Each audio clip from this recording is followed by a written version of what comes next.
My one for the road. You hear that? My run for the road. It does also take me to the soundtrack to even a safer future. Yeah. We are not daunted. We shall not waver. Election fever in Grenada. The place heating up, the thing heating up. Ladies and gentlemen, this is a special live broadcast here on a Ride Along Live Election Fever, where the Prime Minister of Grenada just recently announced, just as a few minutes ago, the date of the next general election. Yes, we're going to tell you all about it. If you missed it, we're going to talk about it. I want you guys to call in. I want you guys to communicate. The next general election date has been officially announced. Welcome to this brand new late evening, Sunday evening, Saturday evening broadcast of Ride Along Live. I am still recovering from a grand party last night, guys, hence the voice singing like this. But we had to do this. We had to get you guys a live reaction on election in Grenada.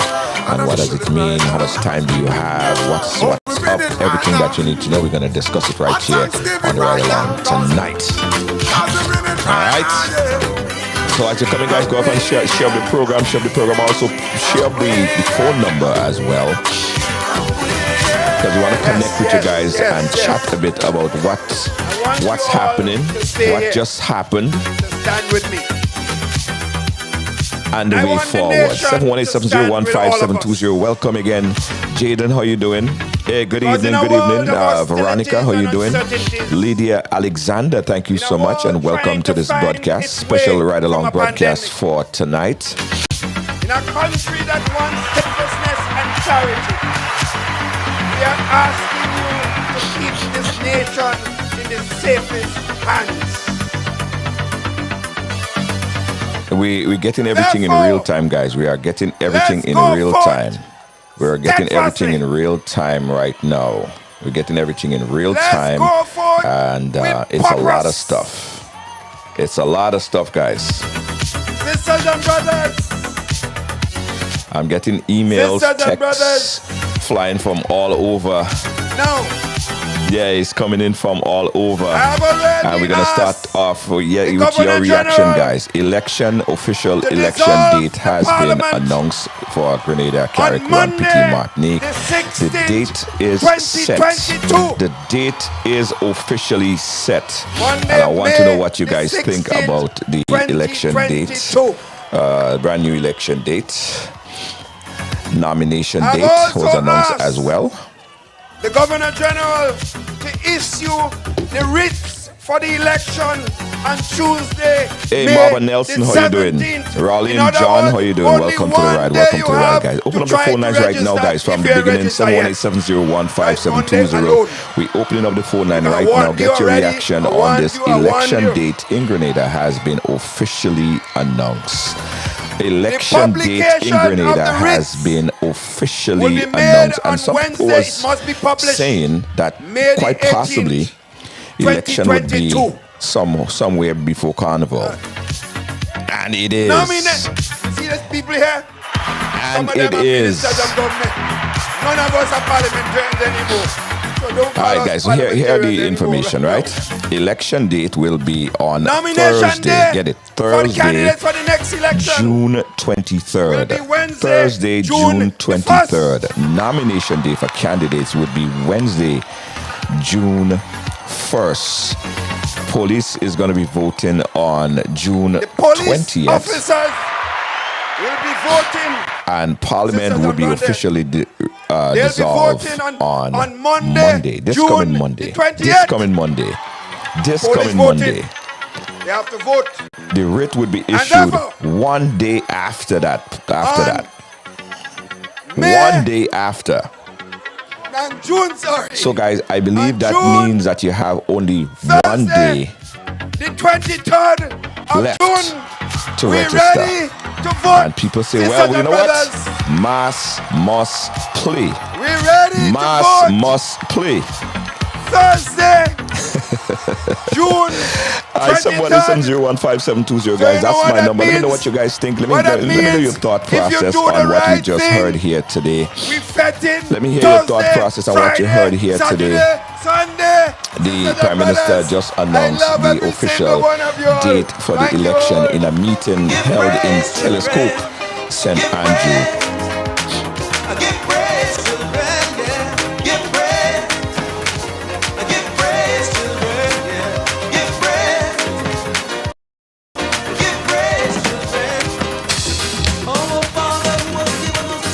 Some folks are celebrating. Some folks are happy that they now know the date of the election. Some folks are ready to vote. Some people who usually, some procrastinators that didn't get an opportunity yet to register are saying, oh my God, no, I have only 1 day left. Yeah? This was the announcement made by the Prime Minister a little bit earlier today.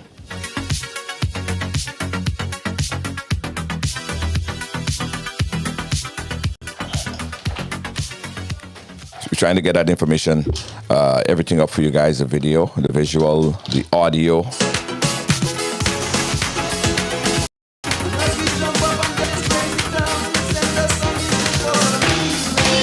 Hold on.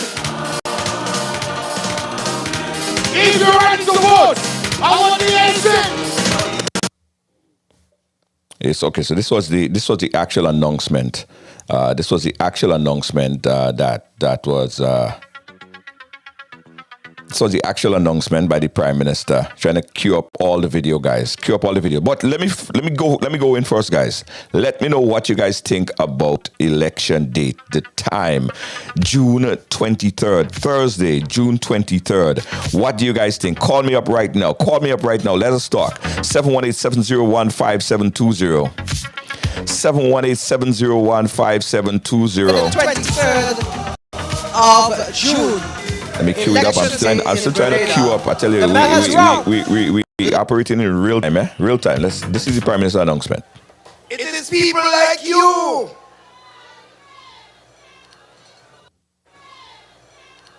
The farmers of Budgrove and all parts of Grenada, Carriacou and Petimanic. The fishermen of Grove and Grand Mole, Carriacou and Petimanic. The fishermen of Grove and Grand Mole and St. Andrews and all parts of the country. The boat builders in Harveyville, in Carriacou. The fishermen of Grove and Grand Mole and St. Andrews and all parts of the country. Again, guys, the date has been officially announced, and this is your reaction. The date has been officially announced. Thursday, June 23rd. Thursday, June 23rd. Your reaction on this, just announced by the Prime Minister. Thursday, June 23rd. The date where Grenadians is going to go to the poll. And grandans and throw the length and breadth of Grenada, Carriacou and Petimanic. We're waiting on some of my guests right now. We're waiting on some of my guests to jump in to analyze this information that just came in. Digesting all the dates, digesting everything that we just heard. And of course, most importantly, your reaction, guys, your reaction on the date for the election.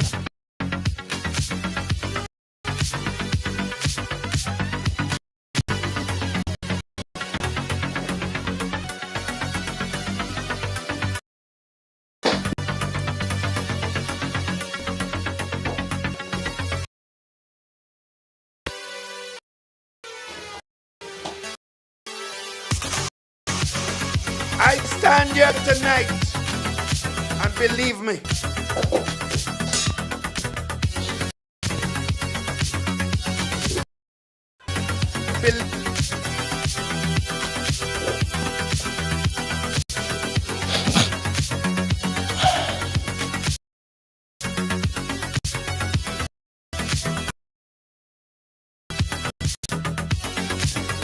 telling you, we're taking everything in real And time. wonder. So we And I have say, some what have I? real time issues, visual, video issues there. We are resolving Done it to right deserve your love. now. Done to deserve your love. Stand by, guys. Stand by as we resolve our video issues and get our guests Forgiveness. in. Your Start this conversation on election fever in Grenada T2. us. Your belief in me. All right, so a lot of people are saying that they are surprised that it's such short notice.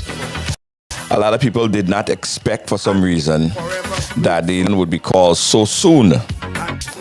And some people are somehow caught, as they say, with their pants down because they're not ready. They have not yet registered. But it's something that we have been speaking about for a long time, guys. That is brighter than We have been all. speaking about getting registered There is a and dream preparing forever. yourself for election.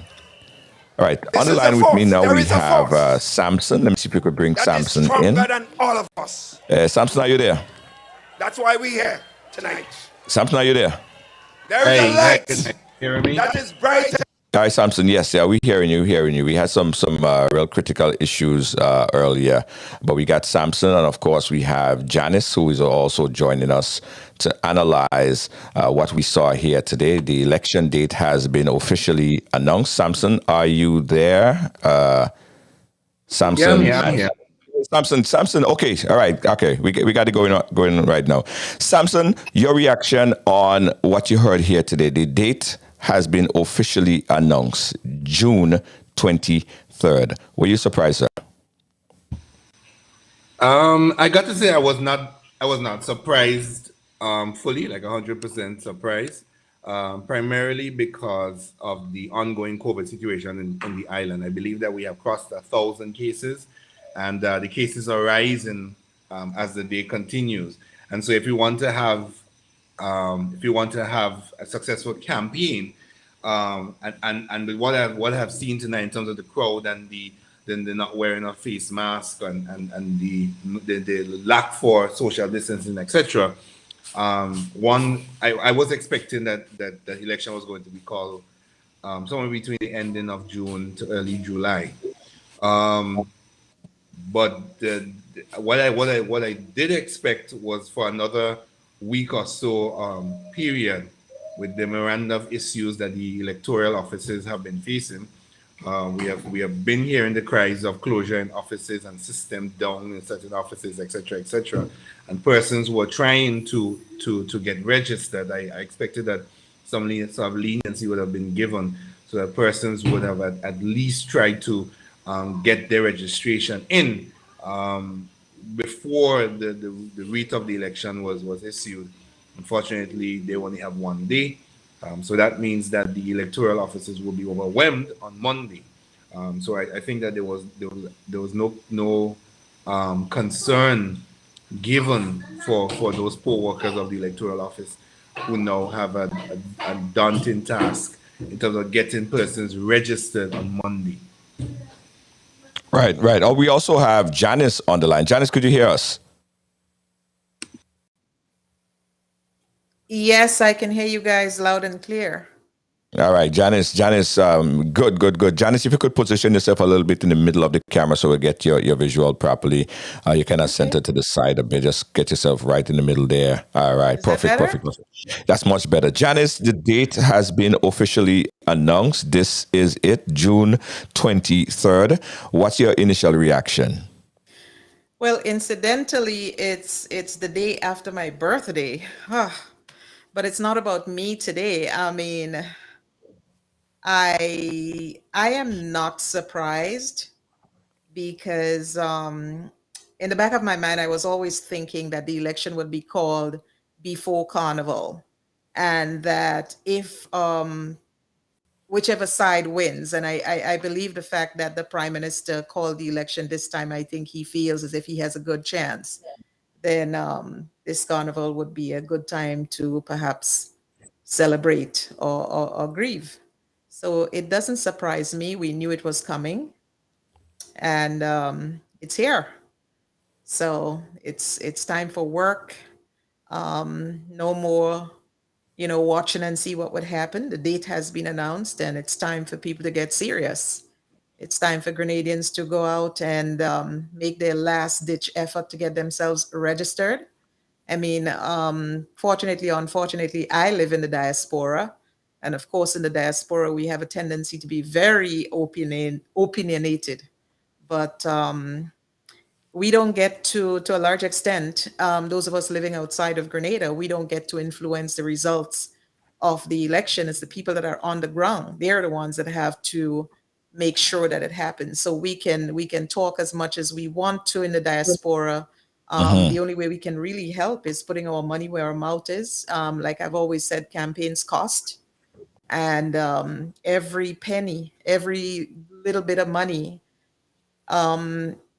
it would be required to really help the NDC to be a viable competitor in this Well, election. So, well, the question of the diaspora and the people here in the diaspora having the opportunity to influence or have a voice in the election. yes. Samson, what do you think about the time frame? Does that give the people in the diaspora sufficient time? And also, do you think that the other sides have been prepping up, and do you think that they are ready for June 23rd? And no, that was actually the other point I wanted to make, but I wanted to give Janice an opportunity to speak as well. For persons like myself, who's also in the diaspora, it doesn't give us any time whatsoever to make necessary arrangements in terms of, and then we're coming into the summer period as well. And Janice raised a very important point. If, and note this word very strongly, if we do have a carnival celebration this year, it means that persons would therefore have to see the time off in June, and then again 1 month later in July in order to partake of the festive activities. I don't think it gives enough time. However, I don't think that is what is critical. I think what is critical is the fact that that this is something that our Grenadian population has been calling for. They've been calling for election. They've been saying for a while, ring the bell. They want the bell. They wanted the bell to be rung, and I think they got that tonight. What they do on June 23rd, of course, that is their constitution and constitutional responsibility and right.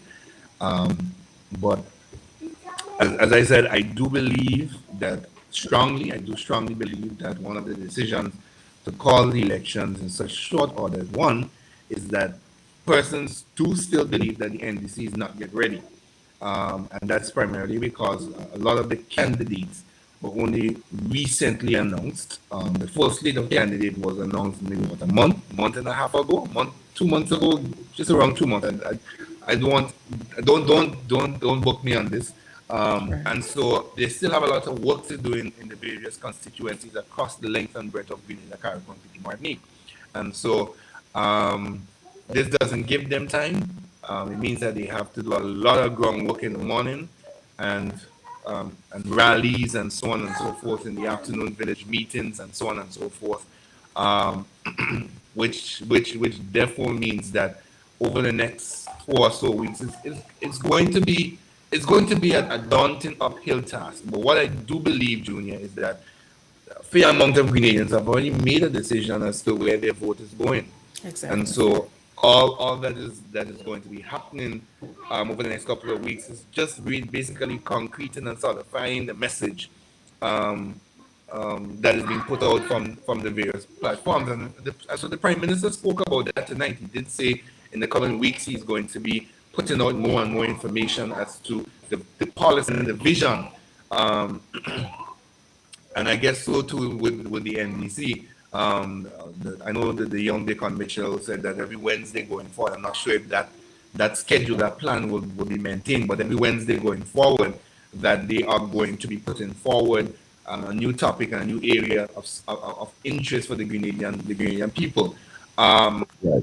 but I want to make a very strong statement here. I want to say to the young people in particular, those of you who have attained the age of 18 within the last 12 months or so, that they should really try and get registered rather on Monday and add their voice, whichever way, to the count on June 23rd. Yeah, yeah. And this is a song that we've been singing for a while, right? We've been telling people and advocating for people to go out and register. You don't have an extra week, you don't have an extra 5 days or 7 days or 30 days. You have one day because from the date that the writ has been so you have the writ is going to be issued. So nomination. Hold on. Let's go back again. On the 16th, Parliament would be resolved. The day That's after Monday, Tuesday. that happens to be my official birthday, right? There have been a lot of unofficial ones, but that's the official one. And the day after Parliament would be resolved. So you have, I mean, the day after the writ would be issued. So you have one day, which is that Monday, to get registered. So this is a song that we've been singing and singing and singing to go get registered. Janice, I don't know about your ground game.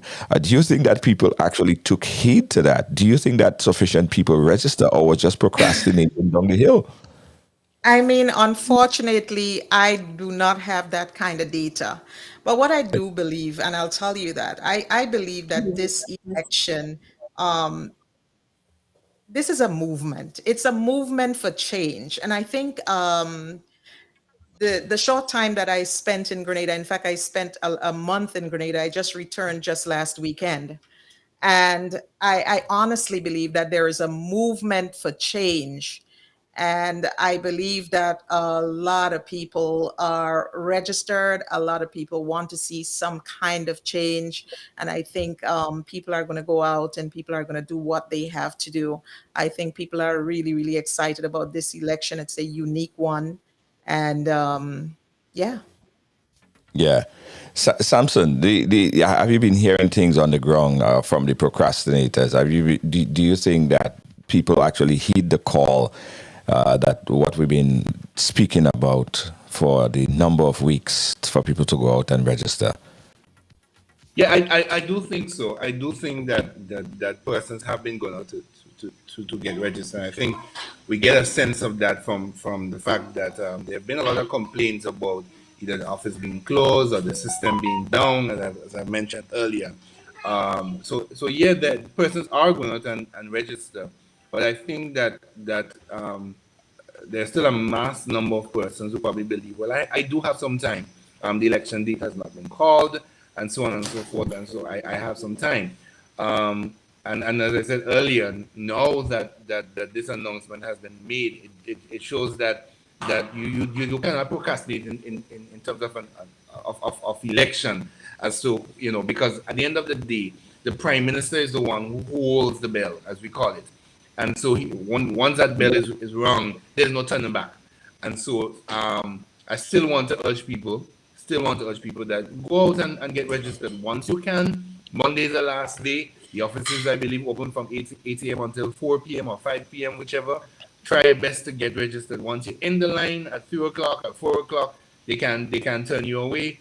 And I know that I saw an announcement, I believe it was on the electoral office, that says if you were registered and your ID card is expired, you still can vote once you're registered to vote and your name is on that list in the constituency, the particular constituency, you can vote.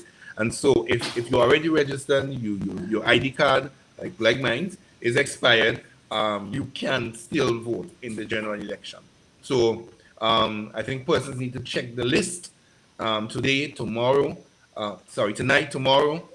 Check the list, see if your name is there. If your name is not on the list, you still have time to go out on Monday morning and try and get registered to be a part of the general elections on June 23rd. It is your constitutional duty, whether you choose to vote NNP, NDC, Power, whichever one of the political party vying for a seat in the national parliament. It is your choice, it's your constitutional duty. No one can take that from you. You do as you so please. Right. Absolutely. What you guys think about this climate that we're in, where the workers are clamoring to get finalization on a judgment? Who does this favor? Who does this climate favor at this point? Do you think, Janice? Do you have what's your take on it? The workers in reference to the teachers or civil Well, servants? the workers, the even the, I mean, not only the teachers, they are in, they are, might be, if this situation is not resolved. I don't know if you have any information on Samson, that they might be quite possibly picketing and be out on the road. Who does this favor in this political climate now that election is here? Well, and as far people as, are I on the mean, I road? know you had asked me that question earlier, but I feel like I mean, a judgment was made. Right, And regardless of who ends up in office after the election, we expect that it would be exercised as per the judgment. right. However, who does it favor? We really, I mean, that's a difficult question. I don't know if Samson have anything. So, Samson, who do you think? Who do you think that this climate would favor? Um, I am trying my best not to seem on any political side of the spectrum tonight. I'm trying to be as general and realistic as possible. But I do believe that we have to understand two very important things when it comes to the whole issue of pension. One is that the government of Grenada is the second largest employer in the state of Grenada, and that's after St. George's University, or St. George's University, the government, whichever. They are the two largest employers in Grenada. And when you're talking about pensions, you're talking about voters. You're talking about, in many cases, the undecided voters, the voters who holds the result of an election in their hand. You're not talking about the young people. You're talking about the persons 50 and above. Those who sit and watch an election campaign rally and listen for policies, listen for the different announcements, whatever the plans of the party is. These are the people that are affected solely by um, by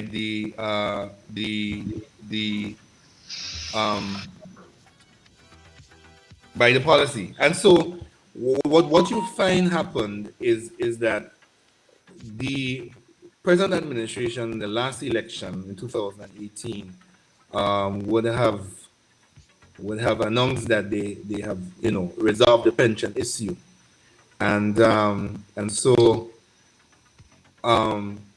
after that, in the new term, the teachers took to the street in protest action against the fact that the pension was not paid, or the government reneged on their promise. And what happened is that the teachers' salaries were deducted at one of the most serious times of the year, which is around December time. And so I think all of that is going to carry on in the elections, in the minds of the voters. Right.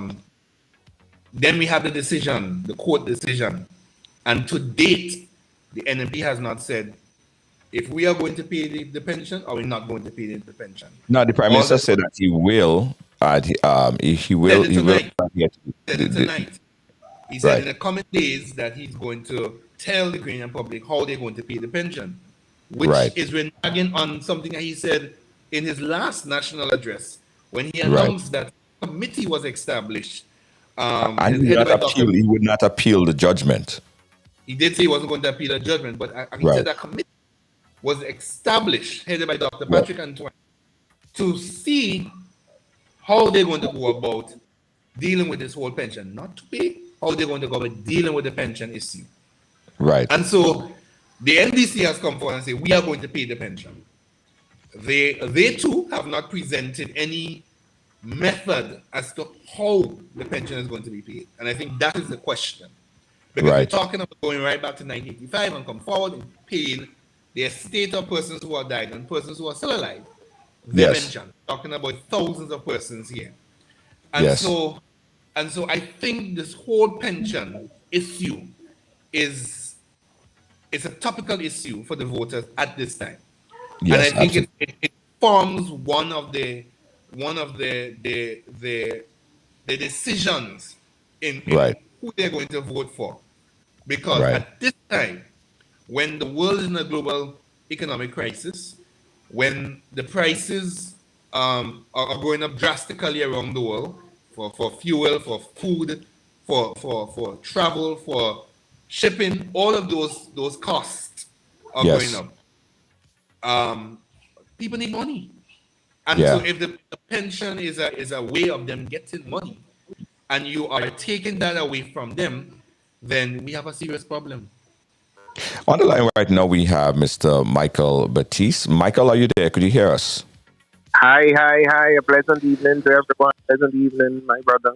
Yes, Michael. Michael, thank you so much for calling in. What's your reaction on this election date, June 23rd, 2022? What's your take, Michael?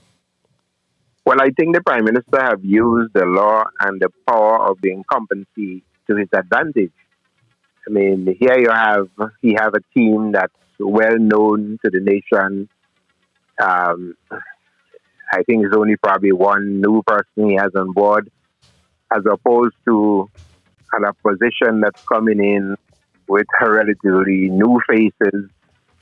Even the leader himself is not well known throughout the length and breadth of Grenada. So I think it is a strategic move. Not much time for campaigning. I heard the previous speaker talk about the pension issue. I want to disagree a little bit. While the pension is an issue for some, I think with a country with high unemployment, underemployment, the major issue affecting people now is how you improve on the standard of living for the ordinary Grenadian. Right. So there's a lot of people that have been unemployed for a long time. So a pension issue would not affect them. The pension issue would not affect them in any possible way. Mm-hmm. There are thousands of young people in the money who are working, but they don't have a job. They're not secured by a pension. They can't go to the banks and all of that. So the pension issue is not affecting. The Prime Minister knows who he's talking to. His supporters are not moved by the pension issue. The civil servants, yes. They are public officers, yes. But he can get by elections without having to worry so much. I think the key here is the time for campaigning. There's not much time left. I think it's less than 5 Sundays, and with 15 candidates, you would need rallies and time for exposure. The leader himself has to sell his message to the electorate. The candidates themselves will have to do so. So I think I wouldn't say anyone is caught off guard, but I think the timing and the short time for campaigning is critical. Mm-hmm. As a fact, a candidate has just opened up his constituency office yesterday, so which means he didn't have much time to settle in. And so too is most of the newcomers. The faces are new. They are not known to the electorate. Right. So the minister is now talking, and if you listen to the theme of his campaign, he's talking about safer hands. Now that means a lot, as opposed to a group of people relatively unknown who not much people know nothing about. So I think it's a strategic move. He would he would tend to benefit from that in terms of he's always campaigning. The ministers are there, they're on the ground, they're doing things. There's a lot of electioneering work taking place in the country, so he'll benefit from that. Right. In fact, I have to agree here with Mr. Batiste strongly, because over the last couple of weeks, I've seen like a lot of electioneering, and not electioneering, but a lot of campaigning.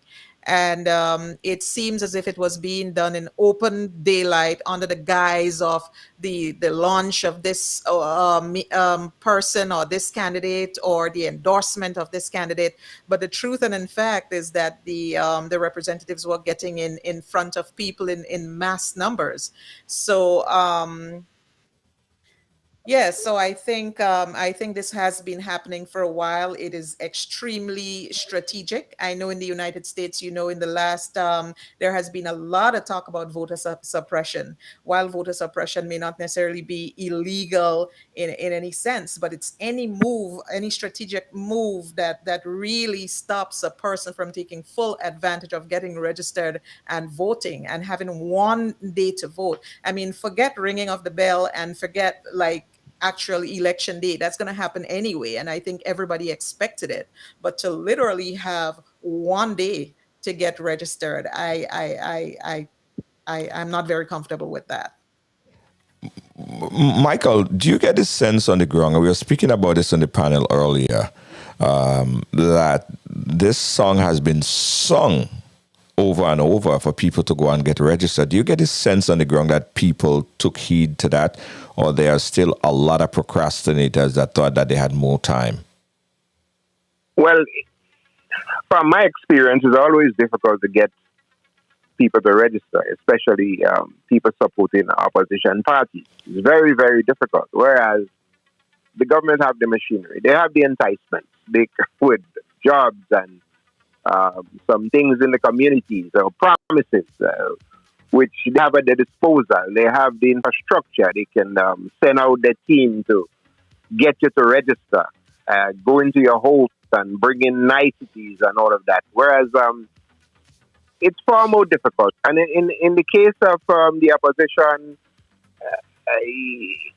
you have to get excited that you want to see that change. And people talk the change, but when it comes down to reality, you have to post them. There's a lot of people out there making a lot of noise and they're not registered, and it's hard, very difficult to get people to register, especially as opposition members. But the government don't have such a problem. As I said, they have the infrastructure, they have the facilities, and they have the programs that they could entice you with. So the advantage is to the NNP at this time, as far as I see it, in terms of how they've been operating. If you look at Grenville, they have been doing a lot of work in the town of Grenville, the sidewalks and all of that throughout the constituency, infrastructural work taking place, things are happening, they're enticing people. And when they give you a job, then they want to ensure that you're registered to vote. I mean, they will bring you to the polling division, to the polling office to register you. So as opposed to opposition, sometimes you don't have the resources. The candidate themselves don't have the resources. They're inexperienced. They don't know what it's all about. They leave it up to you, the individual, hoping that you're motivated and want to change, and you will go out and register. Inexperienced. They don't know what it's all about. They leave it up to you, the individual. Someone has a playback. All right, go ahead. Michael is still there? Yes, I'm here. I'm saying that to you. Yeah, go ahead, Michael. Go ahead. Janice, I think your audio is coming through, Janice. So just mute down whatever you have in the background there. It's giving us a feedback. Michael is still there? Yeah. Michael, go right ahead. Being excited about the candidate. Will get you to rush to register. And I didn't feel that. I didn't see that on the ground. I mean, it's sad to say, I didn't see it on the ground at all. I think this election could be a very low turnout as well. I feel it. I think there's a lot of people that's not registered. There's not much enthusiasm on either side. I mean, if you look at some of the NNP regions, yes, they have the turnouts have been less than spectacular. And when you look at the participation, the enthusiasm is just not there. Mm-hmm. I think with a strong, vibrant, aggressive campaign, the NNP can be in for a tough time. But I'm not seeing that at this time. Right. Again, guys, we're getting your reaction on the news that was just breaking news here, coming in to Ride Along Live. The Prime Minister just announced the election date, the official election date, and that's going to be on June 23rd, 2023. Samson, right before we went to Michael, I know you had some very bad news. We are sorry that you had to deal with this and that. So, but we understand that if you have to take a break and go out, we understand that you had some devastating news that just came to you, Samson. Sorry, my whole train of thought left me. I apologize. It's still some of it is still coming in. Is a young lady from our church who she should be about what 21, 22, just thereabout. Died tonight from COVID related at a hospital here on Montserrat. So I'm just trying to digest the reality of that. But I'm here. Thank you. Okay. But I'm sorry, my eyes are all red and everything else. But I wanted to agree with I think that's Michael Batiste. Michael Batiste, yes. Former, he's my auntie's neighbor, and I just lost my grandmother as well on Thursday, so it's quite a challenging time for me. But I want to agree with what he said. The NNP does have an advantage and the upper hand in this general election, in the terms of the party having the mechanisms and the machinery to pull this off. And I don't think that the Prime Minister would have called the election in just about 5 weeks if he wasn't sure that they were able to pull it off in such a short space of time. And then again, one of the things I was pondering on a little time ago is that the Prime Minister really and truly, he has to go into July with this. It has to be the first 2 weeks of July, which didn't work so well the very last time. I think we had an election on July 13th or something of that sort, which was very close. It was March 13th. The last one was March 13th. We had an election, I believe, in 2008. Yeah, we did have an election sometime in July. And yeah, it pulled so close to Carnival that it literally affected the Carnival itself, because a lot of the activities had to be pushed down to allow for last-minute campaigns and stuff like that. And I don't think history wanted to repeat itself, and so the Prime Minister aborted that and preferred to go at the ending of June, leaving into a month of July for whatever Carnival, if we are to have a Carnival festivity with the way the COVID cases are going. For the NDC, as I said, I think that they are at a disadvantage in terms of the fact that the candidates are very, very new. Some of them was announced just about a month or two ago. They have been from social media postings in the community, working in the community, and so on and so forth. But I do believe that there is a lot more work that needs to be done. And so if they were to pull through and win the election, they have double the task. That is, they have to do what is required in terms of building that momentum in the constituencies, as well as fulfilling on the election promises that they would have made during the very short campaign. And so they have an uphill task for the NNP candidates. They just basically, it's business as usual, They have continued to build. They have continued to work. I can say for Kate Skeeter Lewis Peters, she has been working. I have been following her. Delmar has been working. I've been following her as well. They have been putting in the work, and I do believe that whoever the candidates in these areas, they have it's going to be a task. But what I'm concerned about, what my major concern is, the opportunity for the young voters, those that would have turned 18 within the last 12 months or so, their ability to be a part of this election. And of course, Junior, let's be realistic. Us as young people, we like to procrastinate. We like to wait until the last minute. And I do believe that now they're basically out of time. If they cannot pull it through on Monday, they're out of time. And so I'm just concerned that not much thought were put into that. Not much thought was put into ensuring that we have free and fair elections. Well, even if there is thought that has to be put into it, as Michael Allard said a little bit earlier, I'm not going to quote you on that, but the Prime Minister is not going to make a decision that is less advantageous to him. He's going to make a decision that is in his best interest and the interest of the NNP. He's not going to make sure that everything is in place with the other side. He's going to try to make a disadvantage for them. And on that note, we know that Deacon Mitchell is due to arrive in New York on the 21st. Michael, you being a strategist and you being in the political scene on the circuit for a while, what would you advise the NDC at this point in time?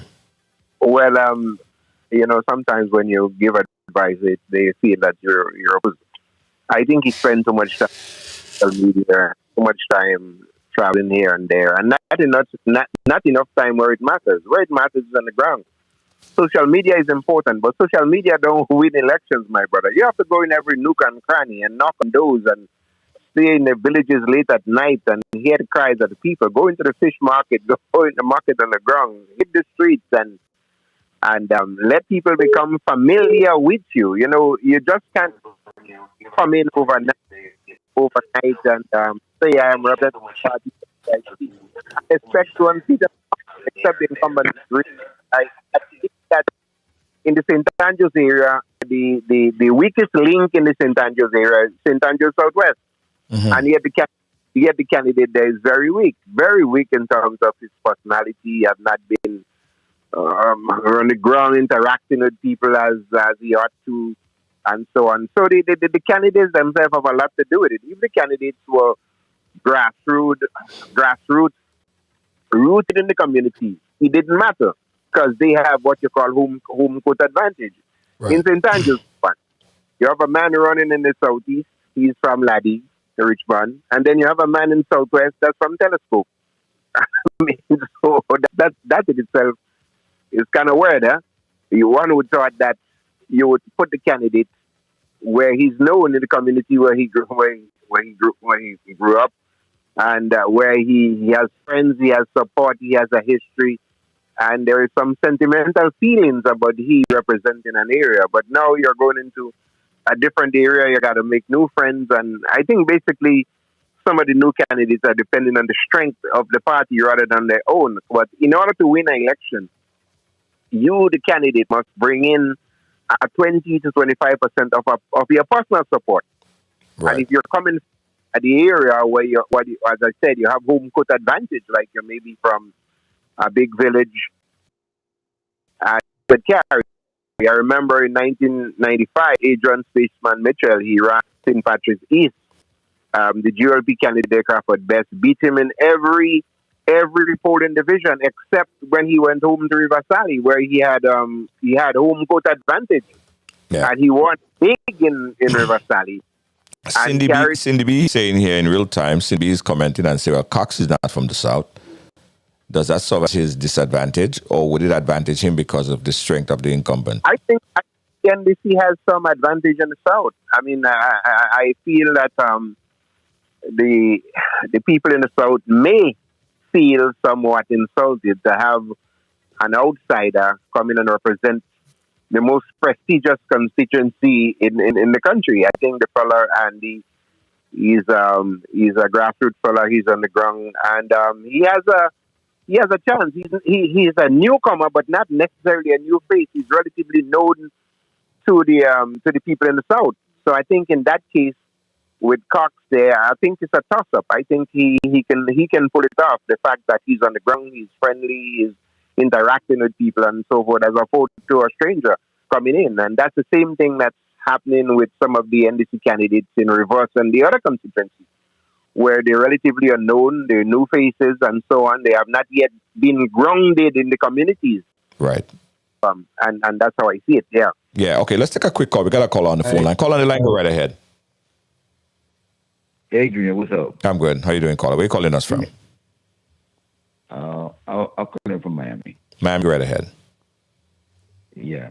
Well, as I said, when I look at it, listen to the Prime Minister message and everything, and he have a tragedy that he know what he's doing That's why he really called that date so early, Mm-hmm. right? And everything to me, everything in his favor. That's why he called it.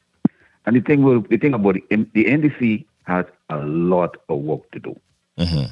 A lot. You have a tough hill to climb because number one, their base cannot win election. They have to have other people from the outside, swing voters. They have to convince these people because the base alone cannot win election. It will never win election. Right. So they have a lot of work to do. And most of the people there is new people. The people already know them. Mm-hmm. Even the leader, people already know him much.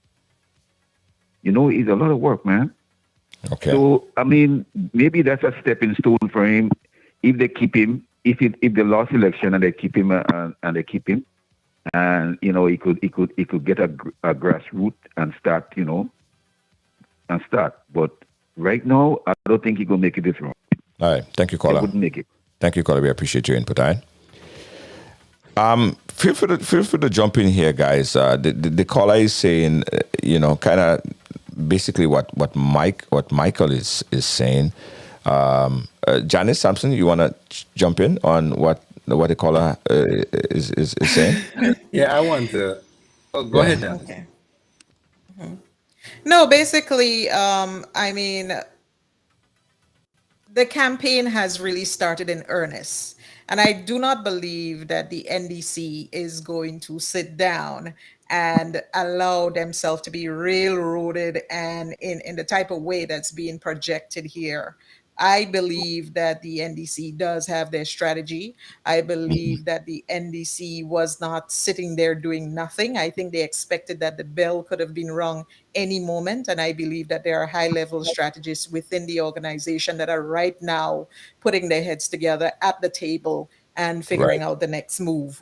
I do not believe that every candidate is going to possibly win their seat, but I do believe that there are candidates, including the leader of the opposition, that has a very, very good chance of pulling it off, especially in St. David's, and that's where I'm from. I believe the people on the ground in St. David, I had an opportunity to do some walkthrough in the various communities in St. David, and I believe that he stands a very, very good chance. So it's very important that we do not transmit some type of that the NDC is finished or they can't make this happen, because it's all about the people. It doesn't matter what we think or what we believe, whether we are strategists, we are people in the diaspora. At the end of the day, what wins election is the vote, and we do not have a clear indication as to how many people are registered and on whose side they're on. There could be upsets. There could be surprises, but I do not believe that the NDC is sitting down and and just scratching their heads right now, wondering what to do. I really do believe they have a good strategy and things have started in earnest. And I Mm-hmm. think the Grenadian people have something to look forward to for the ones that are wanting change. That's how I feel about it.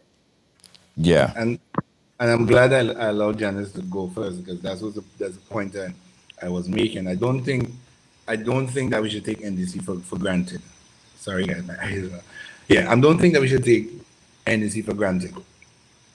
I don't think so, on the grounds that this NDC and the young man Ali Dowden said this is a new NDC, is a different NDC to that we accustomed to or we have known in previous elections.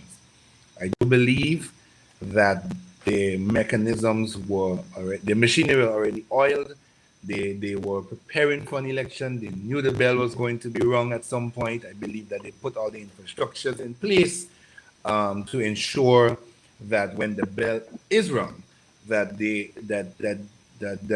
could run a clean and smooth campaign. I know. I was just been told that the NDC had met behind closed doors today, in anticipation of tonight's announcement.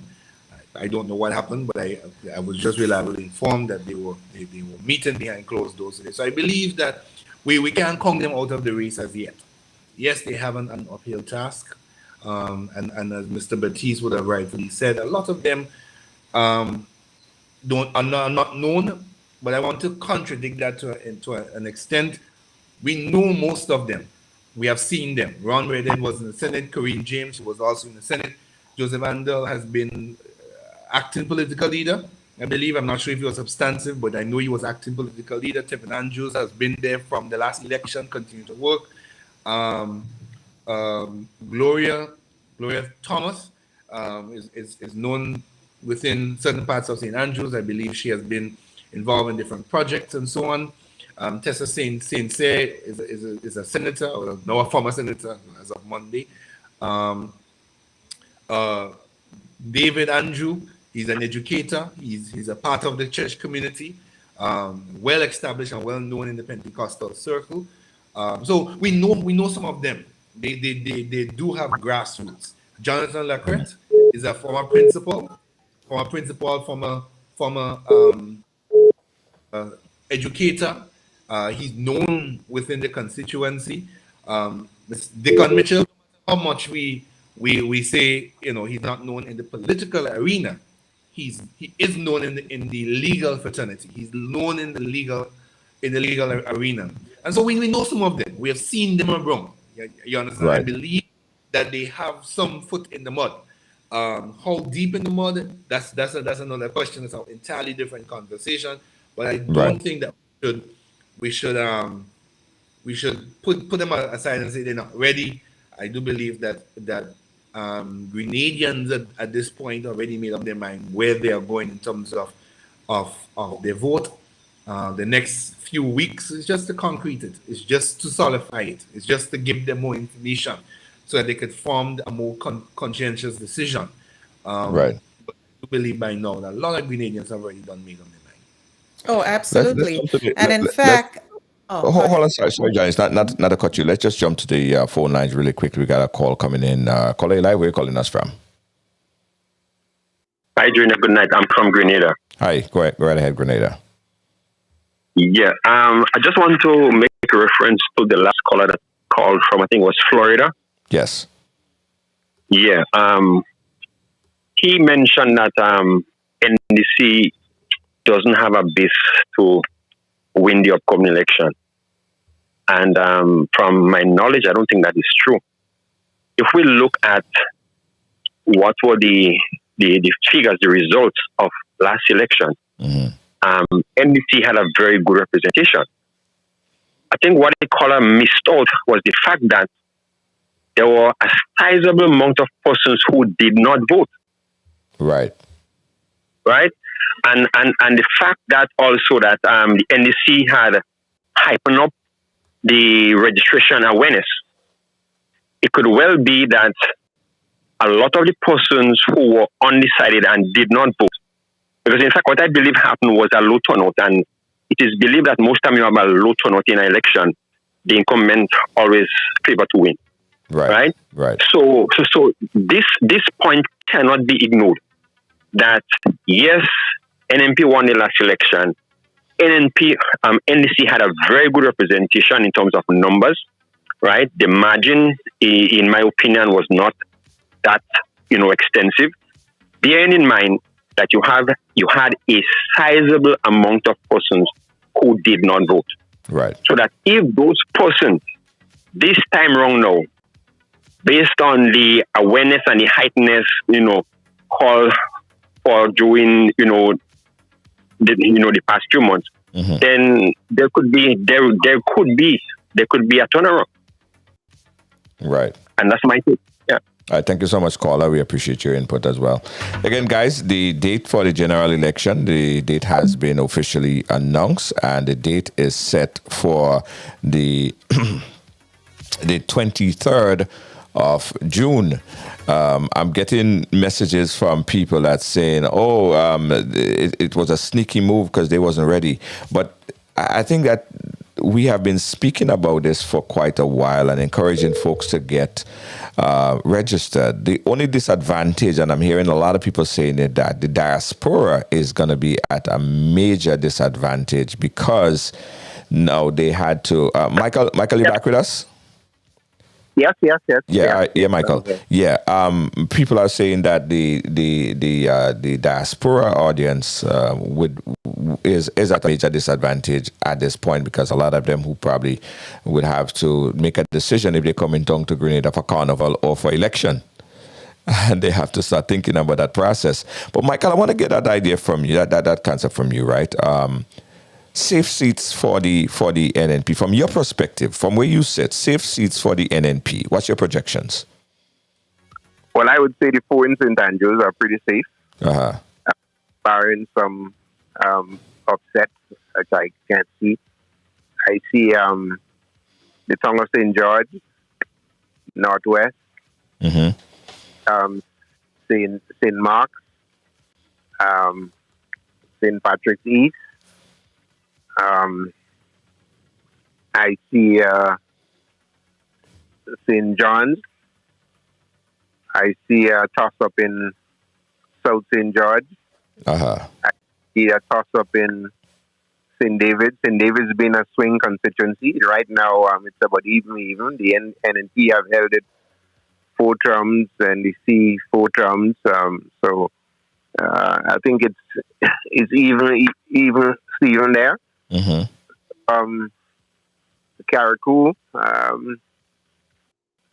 could be an upset there. I think Tevin is doing very well. I think he, with a lot of work and resources there, he can pull through. But as I see it here, I think the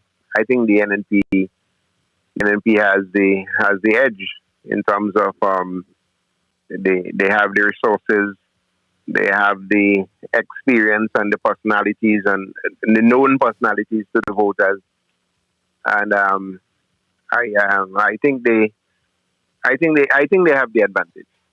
Right.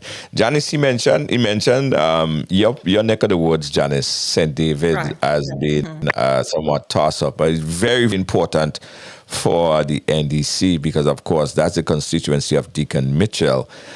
And, of course, the NDC would want to secure at least that seat for Deacon Mitchell. From you being on the ground in St. David, what's your take? How are you feeling about St. David and for NNP or NDC? Do you think he's awesome? Um, what I can tell you, and I mean, I have to support Mr. Batiste there in terms of his expression that NNP has a lot of resources.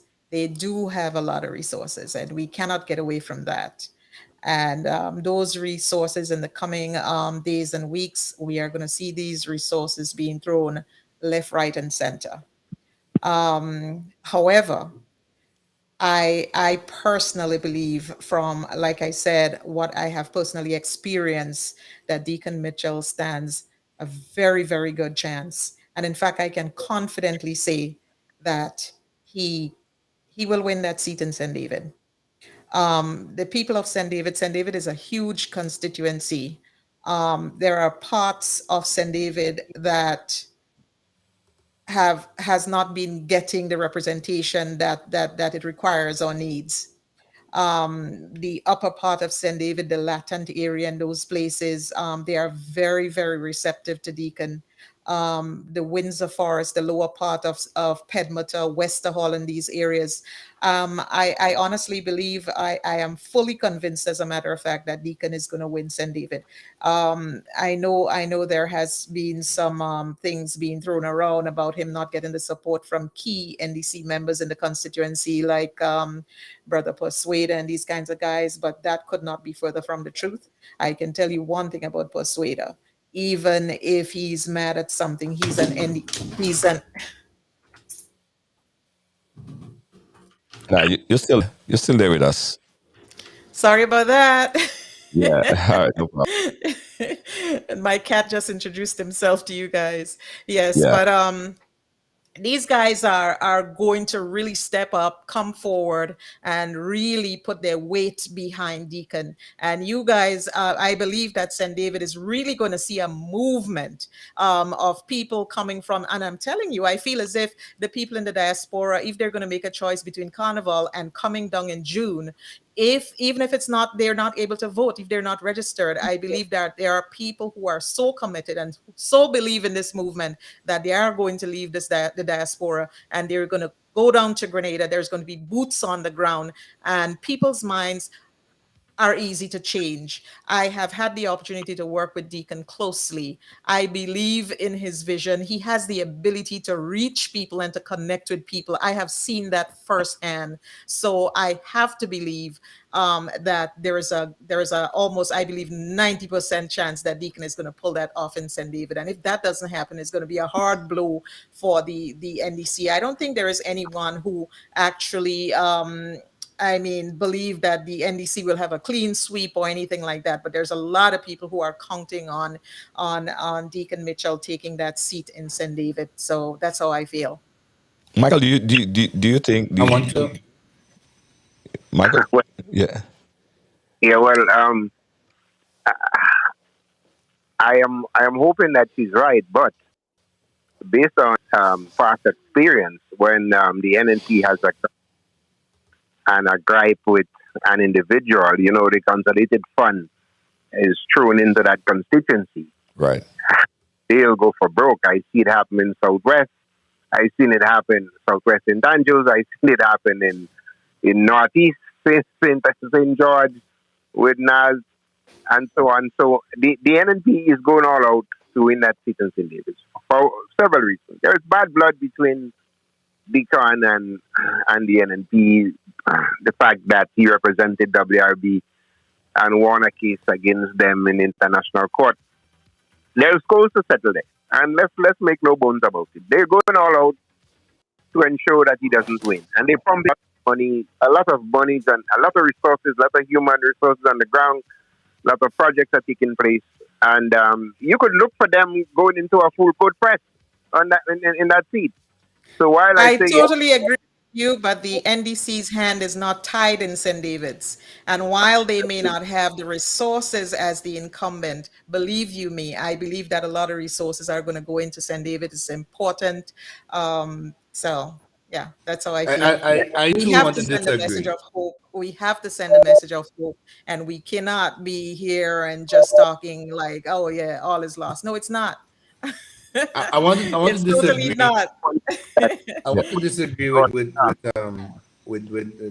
Mr. Batiste. The NMP this election cycle has centered their campaign around St. Andrews for whatever reason. We have seen more meetings in St. Andrews than we have seen in any other part of the country. And if you look, the only other place that they have had a meeting so far, a public meeting, is in St. Patrick's. And that's because they're also very weak in St. Patrick's. Joseph Andel has been making a lot of waves in St. Patrick's, and you just need to look on social media, read, and you would see it. I'm in the diaspora, and I can tell you because I've seen the conversation. In St. Andrews, one of the only show seat that the NNP do have right now is that of Delma Thomas. Very sure. Kate, though she has been working, her seat is still very rocky. It's still very rocky. It may not be for the NDC candidate. It may be just something that needed to be done that was not done and has caused voters to fall out of touch. But the NNP has centered the campaign around St. Andrews. They recently announced a project in St. David, so therefore they are putting some emphasis on St. David as well. But primarily, a lot has happened. Delma has had a community meeting in St. Andrews. Kate has just had one last night. Last night we had the launch of the ladies from Delma and Kate. Now we had the launch of Auntie Emma and Yolan. A lot of emphasis have been placed on St. Andrews.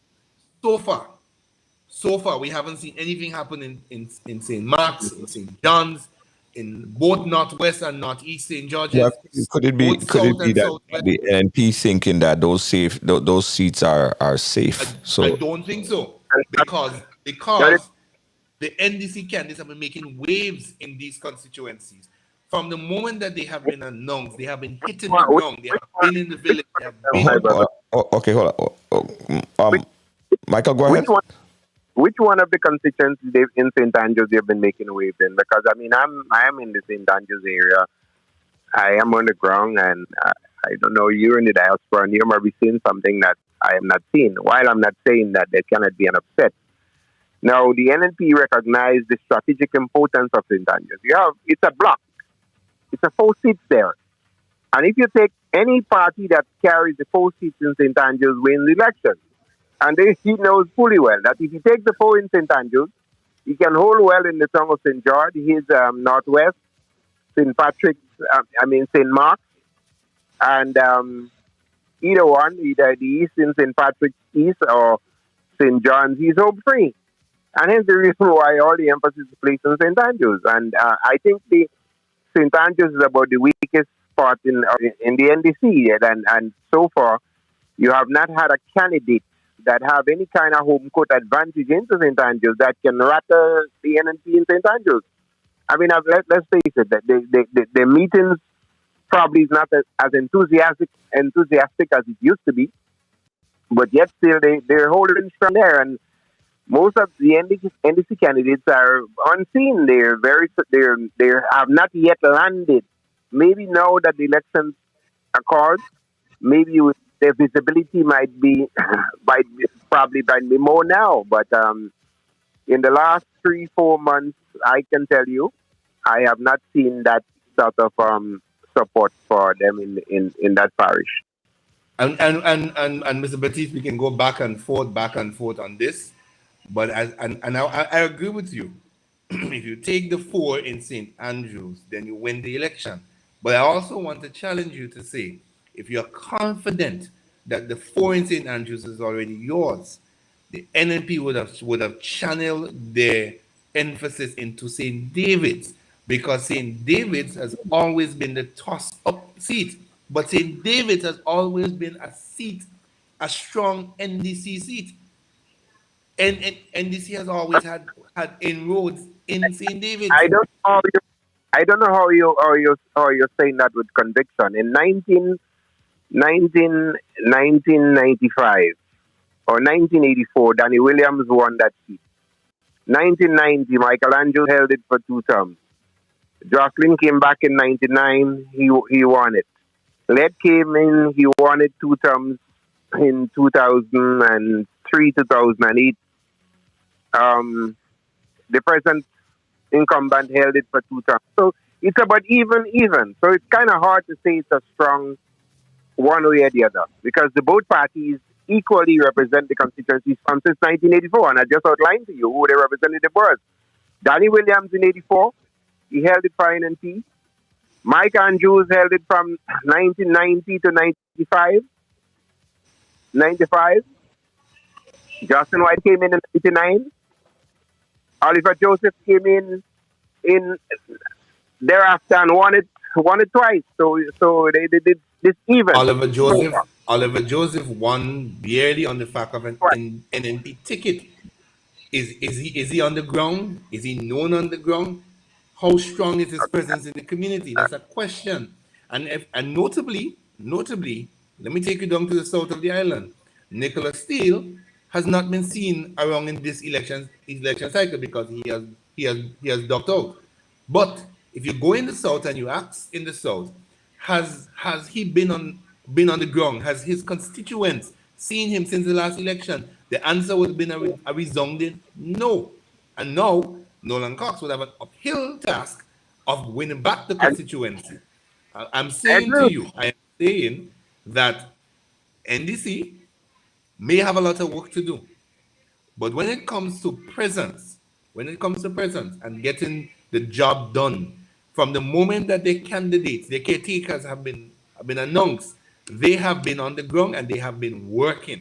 And I'm saying, if NNP was sure of the 4 seats in St. Andrews, or at least 3 of the 4 seats in St. Andrews, the amount of effort and work that have gone into St. Andrews may have gone into other constituencies where there are questions as if they are going to win in those constituencies. Yeah, Michael, you could touch on that, but I also want to find out about the money in the politics, right? The money in the politics, and what role, well, we all know I'm asking answers because I think I know. But Michael, how much is funding, financing at this point in time will play into winning an election as big as this one might be? Do the going door to door, knocking on doors, meeting people intimately work better than the big rallies where you have a crowd and appealing to a wider aspect of people at the same time? What works best? And do you think that the NNP having all this big large purse of funds will basically put them in a much more advantageous position financially and otherwise? What's your thoughts on the money and the money play? Well, money plays a great, great, great part in any campaign. The Grenadian electorate has become so sophisticated now and so politically astute that they put the pressure on the candidates to show me. Right. I mean, God is when you can go out and just say, I'm running for this and running for this and get away with it. You have to have money you have to spend money on the ground. You have to spend money on the ground, and the people make you spend the money on the ground. So money is very, very, very, very important. Money and familiarity. Mm-hmm. First, they must know you, and second, you must have money to spend. Okay, if you don't have any money, you can't win election today without money. Forget that. Okay, gone are the days when you had a Sir Eric Gary that had a following that you could run. If the NNP do not spend any monies in the campaign, they lose the election. Anyway, okay? Right. Money is critical. Money is critical. Because some of the voters, as I said, have become so astute. They recognize that the only time they will get something from the candidates is during elections.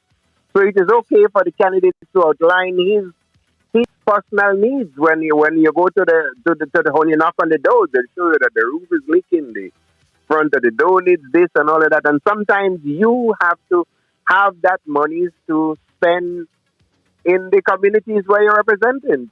People will come up to you for books and school books and uniforms and favors and all of that. And it's unfortunate that we get to this point in our politics. But you cannot win an election in Grenada without money. Money makes the world go. Money makes the campaign go now. Mm-hmm.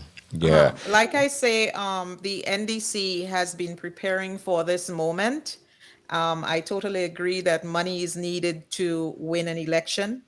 But like I say, I do not believe that the NDC's hand is tied by any stretch of the imagination. And if I had to give some type of advice, I would say because of the short amount of time there is for campaigning, I would say the focus should be, my opinion, on smaller village meetings, intimate village meetings. You may not be able to go to every household one on one, but those small meetings where people can really deliver their messages in a clear and concise manner, the town hall type of things where people can come and attend and shake hands with their representative and ask to get their questions answered and that type of thing. I think it would be very, very useful at this stage of the campaigning. Yeah. Again, guys, we're getting your view on it. It has been officially announced. Election date in Grenada will be on Thursday, June 23rd, 2023.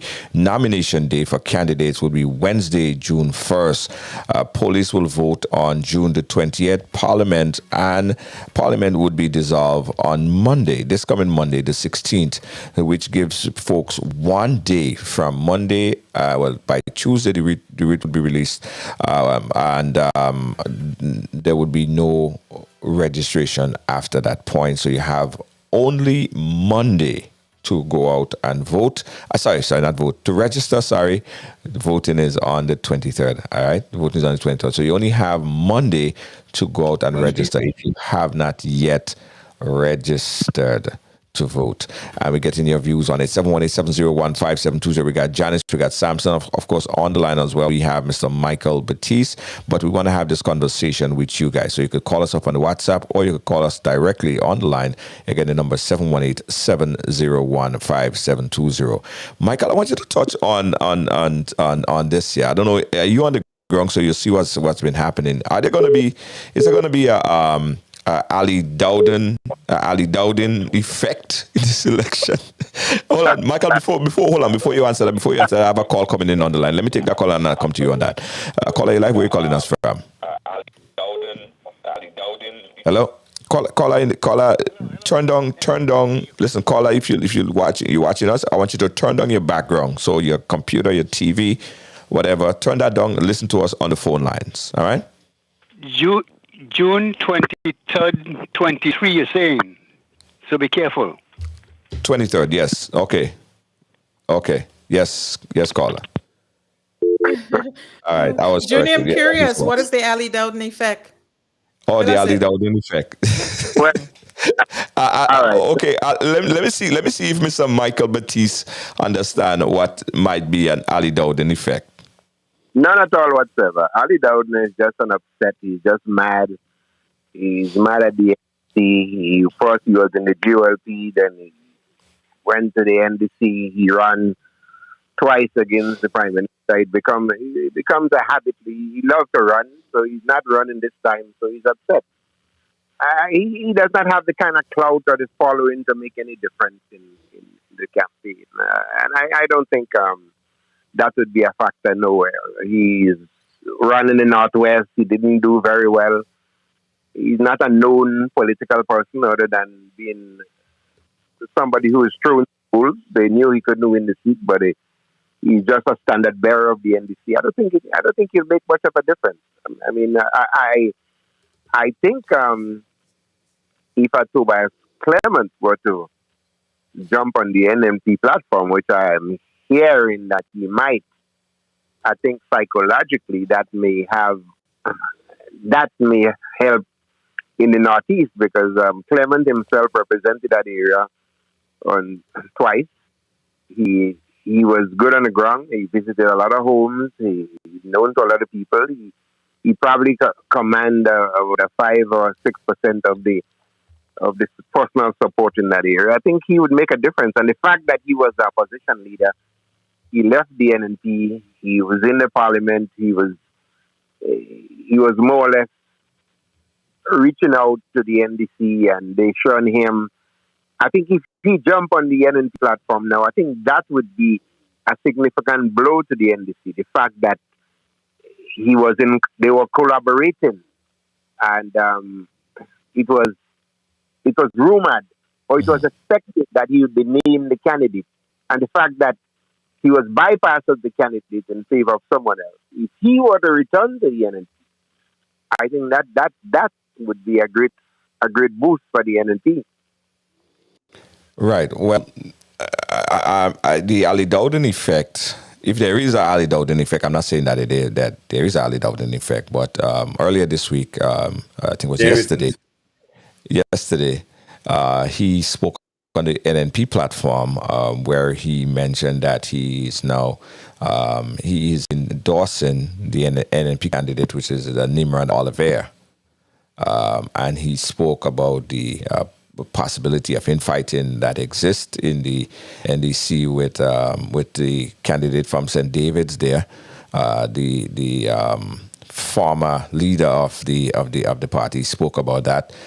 So I'm thinking if his influence or his information that he has now could be used against the NDC. So that would what I term my Ali Dowden effect, if there is such a thing as the Ali Dowden effect. Dismiss that. I don't. Yeah, exactly. Especially since there is a record of him saying the most horrible thing about the current prime minister. If you put it side by side, the impact of the quote unquote Ali Dowden effect and what he's said in the past, it's like the guy has no credibility. So well, Peter, you could dismiss that.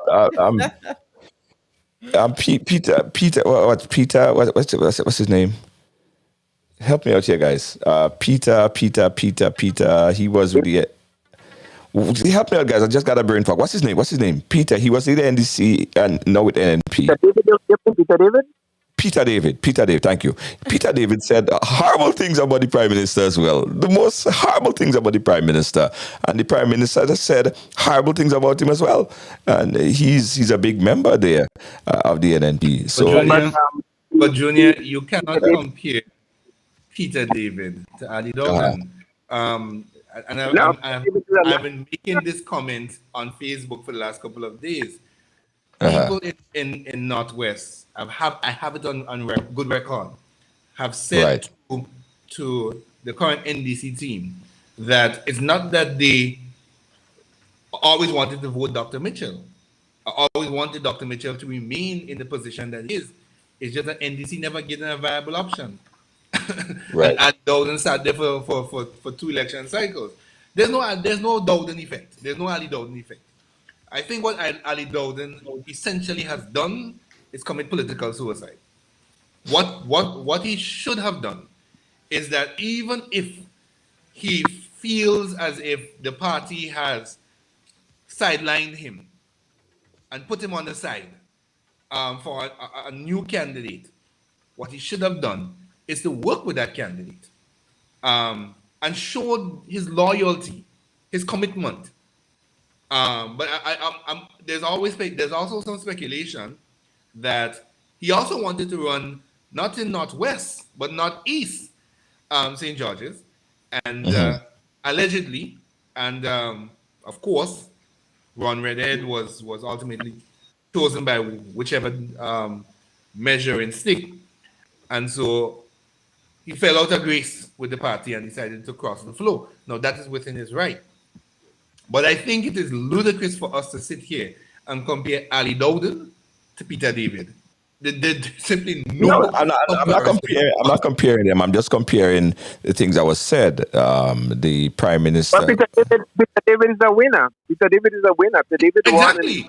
won. Exactly. And he's a national political figure. Ali Dowden is a wannabe. Ali Dowden ran a few times. He lost. I mean, he was just thrown in there to fill numbers. Yeah, so I don't feel that he would have any impact on what he has to say. I don't think is of any interest to anyone. I mean, to be honest with you. I guess it's And then one less person doing work on the ground in that constituency. Actually, no. Actually, what has happened in Northwest, because Northwest is one of the seats that I've been closely watching. Jonathan Lacrette is a friend of mine, and so I've been watching. More actually persons have come out. More persons are now associating themselves with the party. There's a stronger team in that area, and Mr. Lacrette has been making. I'm not saying this because he's my friend. I'm saying that he actually have been making waves. And not only that, you have to also remember that Jonathan Lacrette is grassroots to that area. The gentleman taught in that area for 20 years. He was a principal in that area for 20 years.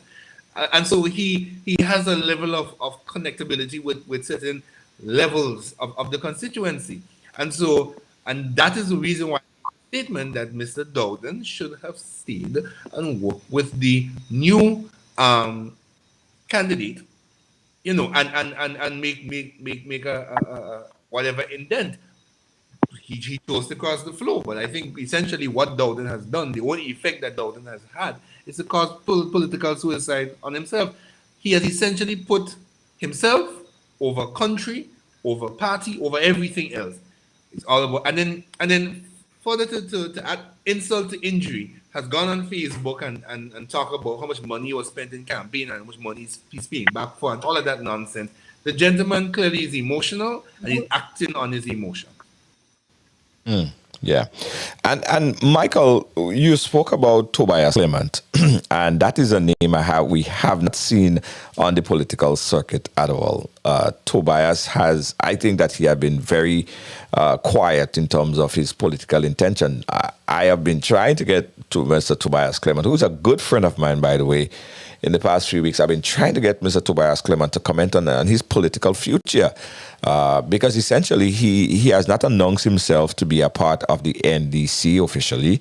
He has not officially announced himself to be a part of the NN. Well, of course, he's not a part of the NNP, and he is the lone opposition leader. I don't know if you guys have Michael, if you're in touch or you know what's happening, what is his political future? Well, I don't think he has much of a future. He has been in opposition. He has not been a member of government. Um, he has refused to give up his job in SGU to serve in government. He had the opportunity to do so. The fact that he was a two-time MP, um, he was negotiating. I think there was some communication between himself and the NDC as to running on an NDC ticket there. I don't know what the situation was, but somehow I think the other guy got the nod over him. I'm hearing from reliable sources that he may, and I said if he does, I think that in itself would boost the NNP and say that look, he ran away from us, and now he's back. And I don't think he will have a lot of kind things to say about the NDC, because it's the first time in the history of our country we see that a party does not have a deputy, and then we see now that the opposition leader can make anybody's team. So there's a lot of history in the making in this election. There, the first time we're going into an election where the leader of the opposition is not on a team, and that's rather unfortunate, because I think he would add some credit. He would give a little strength to any team that selected him. The fact that he was leader of the opposition, he was in parliament with a lot of critical legislation, and he would be able to elaborate on some of them. And I think it was a mistake not to have him on a team. Yeah. And let's not forget how he got to be opposition leader. Of course, he was a member of the NNP. He won his seat on the NNP going into this election, and separated then and became the lone opposition leader. Some people are saying that they think that he did really overplayed his hand. So Mr. Grimes mentioned that there. Well, you know, Junior, if you want to look at it seriously, one may give NNP some credit, and they would say, look, Peter David was a member of the NDC. He left the NDC or whatever, in Chester Humphrey, and Mitchell opened up the door and gave them a seat in the House. Right. You may say Tobias Clement was knocking on the door and he was left outside of the door. You may say Terry Forrester left NNP, and he also was knocking on the door of the NDC, and he was left on the outside. So if you're talking about inclusion, one may jump to the conclusion that the NNP appeared to be more inclusive of accepting others other than the NDC, because when you look at it now, they have not gone out and reached out to anyone except from their clique and their circle. And I think that in itself would be, NNP can brag about that and say, look, we are an inclusive party. Look, Peter was one of our brutal enemies, and now look, he's here, he's comfortable with us. We gave him a chair, he's sitting down in the House. Chester Humphrey, as we know, historically was against us, and now he's here. Whereas the NDC can't say that. Everyone who came from somewhere else, they were turned away from entering the NDC fold and on the outside. I mean, those are facts, huh? Yeah. I have to totally disagree with that, because I happen to know that there was some serious engagements with Mr. Tobias Clement, and it did not work out for whatever reason, and he had a choice in the matter. I also know that Terry Forrester is not on the outside, as you might be implying. He may not be running as a minister to become a minister, but he's definitely not on the outside as you're implying. So to say that that's factual, I'll have to disagree with you there, Mr. As a matter of fact, in South St. George, both Terry and Andy was put forward as viable options. A vote took place via the NDC committee or council there, and they chose Andy, and Mr. Forrester gladly accepted and continued his assistance to the party. I know from, as I said, I have been doing my research. I know that conversations ensued between the National Democratic Congress and Tobias Clement, and I think it's one of the same reasons why the Mr. Clement and NMP could not rub shoulders, because he had certain requirements that he stood by, and he's not budging on them. He's not moving on them. This is what he wants. This is what he must get. And so he fell out of luck with the NMP, and it just couldn't work out with the NDC same way. I don't think. I think to be honest, personally, and this is my personal opinion, I think that Mr. Clement has come to the end of the road in his political journey. I don't think that while he does have a very favorable following still in Northeast, I believe a lot of people have fallen out of favor with him, and they believe that he's on his own personal agenda and not really on any particular agenda to uplift the constituency. That's just what I'm the sense I'm getting that's coming out. All right. Let's jump to the phone really quickly, guys. We got another call on the line. Caller, you're live. Where are you calling us from? Good night, Junior. I'm calling from Grenada. Go right ahead, Grenada. And I would like to state tonight that as a young person, I've never attended any of the constituency meetings. However, I would have been listening to both political parties online. And this year would be my very first year voting, not because I just turned 18, but this is the first election that I'm very much interested in. And I must say that I will be voting for the National Democratic Congress. And I'm saying that because there are many young persons like me who want to hear issues being discussed. And while I believe that in the early time, NDC was not addressing much of the issues, I think in recent times they have been doing a lot of groundwork. And so I know there are many persons like me, and we are tired of the current Prime Minister. It is nothing personal against him, but I think his time is over. I think he should have gone on and passed the baton to someone else. And because he did not do that, there are many of us young persons who were undecided voters. We are not NDC supporters. We are not NMP supporters, but we just want change. And I think this time around, we have a lot of young persons who want change. So we will be voting for the National Democratic Congress, not because we are NDC, but simply because we want change. Thank you. Thank you, Kola. Thanks for your input on that. Again, guys, giving you an opportunity to voice your opinion on the call, 718-701-5720. As we mentioned earlier, the official date for the election has been announced earlier today by the Prime Minister. I may have said an incorrect date earlier, so let me just correct myself so no one contradicts the information that I'm given.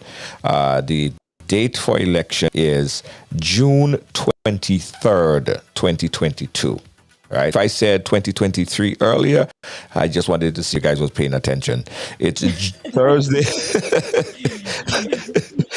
And you guys were paying attention. Like, what you just saying 2023? You lose your mind? No. Okay. The date is Thursday, June 23rd, 2022. All right. Nomination day for candidates will be June 1st, right? Police will be voting on June 20th. Now, Parliament would dissolve on Monday, the 16th, which is this Monday. And that's will be the final day to vote, guys. The final day to register, not the final day to vote. You got to say it right, Janice, because you know how that thing does go. But we're still giving you guys an opportunity to call in and chat with us live. Yes. We still have Mr. Michael Batiste on the line. Michael, you still there? Yes, Yes, I'm here. Yes. The undecided voters. I know there's no way for we to scientifically know where the undecided voters are going, but we could assume. And you on the ground, you probably got an opportunity to speak to people.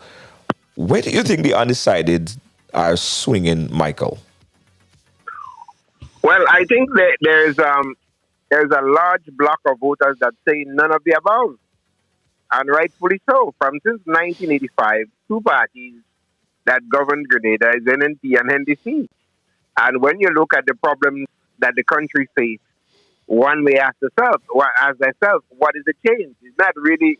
We never had a change since 1979. Grenada never really had a change. What we had was exchanges where the NNP and the NDC are all one and the same party. They were all together in 85, and then NDC formed in 87 out of confusion over the incidentally the same pension issue. So there's a lot of people in the country that are saying, you vote, you don't vote, same thing. What difference does it make with NNP and NDC? They look at the state of the country. The only two parties have governed Grenada since 1985, and so this block of voters are there. A lot of them are crying out for something new. Maybe some of them have sentimental feelings to the GOLP. A few of them maybe, and there are some young people that just become so apathetic about the voting that they just don't vote. A lot of young people are not voting, and they're not voting for a particular reason because they feel that neither parties have really advanced programs to help them. So it's difficult to say how the undecided voters go. And I heard my caller said earlier that a lot of people did not vote. Well, there's a reason why people don't vote. They don't vote because they don't like neither of the parties, and we have to accept that as a fact.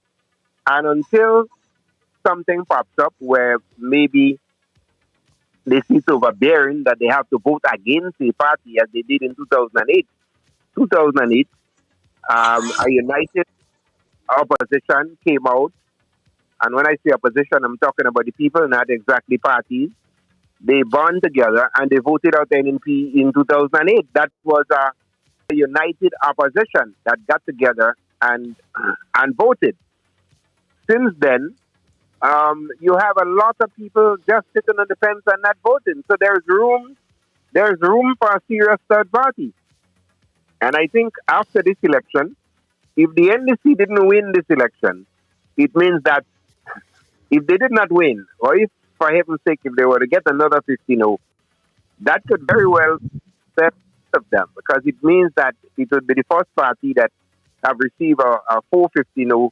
The electorate have given 4-15-0. So I think after this election, it could be an elimination for either party. If the NDC win this election, then you could look at the NNP in oblivion, right? If the NNP were to win and they win decisively, then the NDC will have an uphill task. So there is room for a third party, and one cannot place the undecided voters in the column of anyone.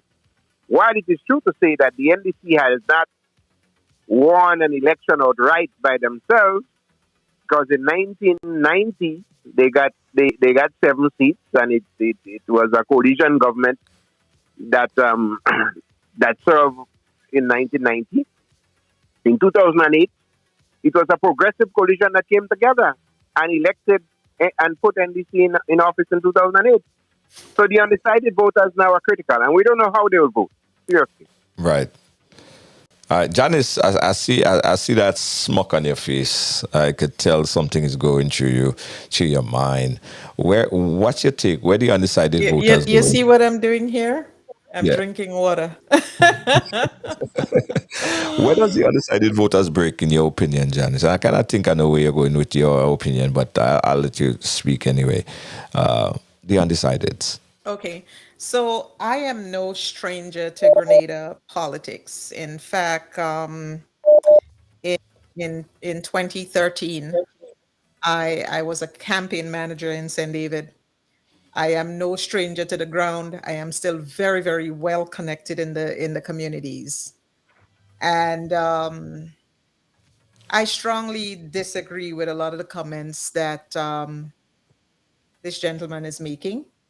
And at the end of his commentary, it was clear that he may not necessarily be a supporter of either of the party. He's perhaps one of those people, one of those persons that are currently undecided and perhaps has an agenda for promoting a third alternative. So do I place a lot of credibility in 100% in his judgments? Perhaps not. So thus my smirk. But yeah, That's the short answer to your question. So the question of Michael Michael Batiste, your intention or your political affiliation. We do know that you had or you are, I don't know if you are, but I know that was something that we spoke about before, your intention of recreating a new GOLP party for this election. What is your political linen for this election? What are Well, your association, Michael? there is no doubt about it. It's an open secret that I am GOLP. I don't think the GOLP can be seriously considered for this election. I think we dropped the ball, waste a lot of time in bickering over insignificant matters. I think after this election, I think things will settle down and maybe the party would rebuild and get itself in a better state for the next election. I don't think this is out of it completely. The And GOP people does, and someone said that GLP the GLP party died with Gary. And well, I've heard that over and over, and I didn't really want to respond to that tonight. But since that you mentioned it, and I would ask how the NDC got 250 now. They're not dead. They're facing not two but 350 now. They're not dead. The GLP has never been in that situation. All the GLP did was stop contesting because the GLP did not have a structure in place to contest these elections, and they just chose not to contest. If they were to resurrect and they were to go back to the people and got the same results as other parties got, then I would say they're dead. But for the time, I don't think it is fair to say that the GLP is dead. I think there's a lot of support out there for a third party, including the GLP. And after this election, the country will settle down, and I think we will see what happens after that. I don't think the country will go in time and time again with this NNP and NDC exchanges over and over. I think the time is coming very soon where one of these parties will give way. If, as I said, if the NNP were to win this election and they win convincingly, the NDC has a daunting task. If the NDC were to win this election with Dr. Mitchell heading out, the NNP could come just like the MBPM, the Patriotic Movement. I think so. I think what the cohesiveness in the NNP is having someone like Dr. Mitchell who has had power and understand the politics. He's a good politician. He was able to put a team together and keep his NNP going. I think when he departs, I think you will see the same problem like the NNP will have the same problems as other party have at the moment. right. I want to agree. Right ahead. I want to agree in part with what Batiste said. I Janice, I want to agree in the sense that we do need a third option in Grenada. It has been a toss between NNP and NDC from way back in the 80s come forward, and I think it's time for us to see fresh minds.